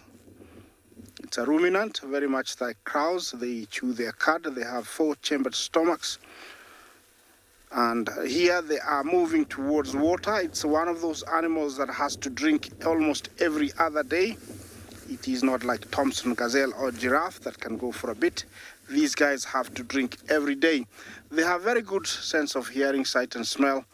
And they are known to be very, very dangerous. We have two different kind of herds.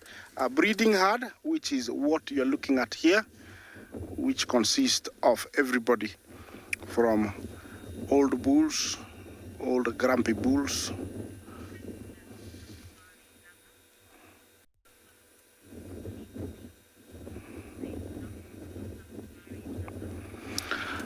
Safari lover, Jumbo, a very good question. Do, buffalo horns continue growing? Well, I think I need scientific intervention here. But according to my experience, they grow until they reach maturity where they are so big, especially in males, and then they stop growing. I've seen some very big bulls, with huge horns. They stop growing. I think this is controlled by the inner bone that is covered with the keratin above, and once that stops growing, the horns stop growing. So I think they reach a stage where they stop growing. Safari lover, you might have to remind me to do research on that a little bit and give some more deeper, details. But according to my experience living here, I have seen them grow and stop at a certain size, and they don't grow anymore. They are actually very useful, the horns, because they defend themselves using them, and that's why they have managed to be one of the most successful, grazers of the African plains. They can deter leopard, lion, cheetah, hyenas, although they're still in the menu, but most animals will prefer not to go for them because of those horns. They are very, very lethal. Apart from that, they can run really fast to get away from most predators. And also, before anything getting close to them, they have amazing senses. So it is almost impossible to get a buffalo if you're just walking that easily. And usually prides of lions have to really be big and very determined to go for buffalo. This is an animal that is quickly affected by droughts in case there is a drought, because it's a grazer. And so, it always does well where there is grass. They have a gestation period of 11 months, very much like our domestic cows. And they don't like mingling or joining with other animals. Very few times you'll find warthogs or elephants amongst them, but usually that is when there is plenty to graze on and maybe at the mash. The other kind of herd we have is the bachelor, where it is only, males that have reached maturity at the age of around 6, 7. Well, it's been a fantastic morning for me. Hope the same for you. Yes, and from all my fellow guides all over Africa, all I can say is bye-bye and see you this afternoon.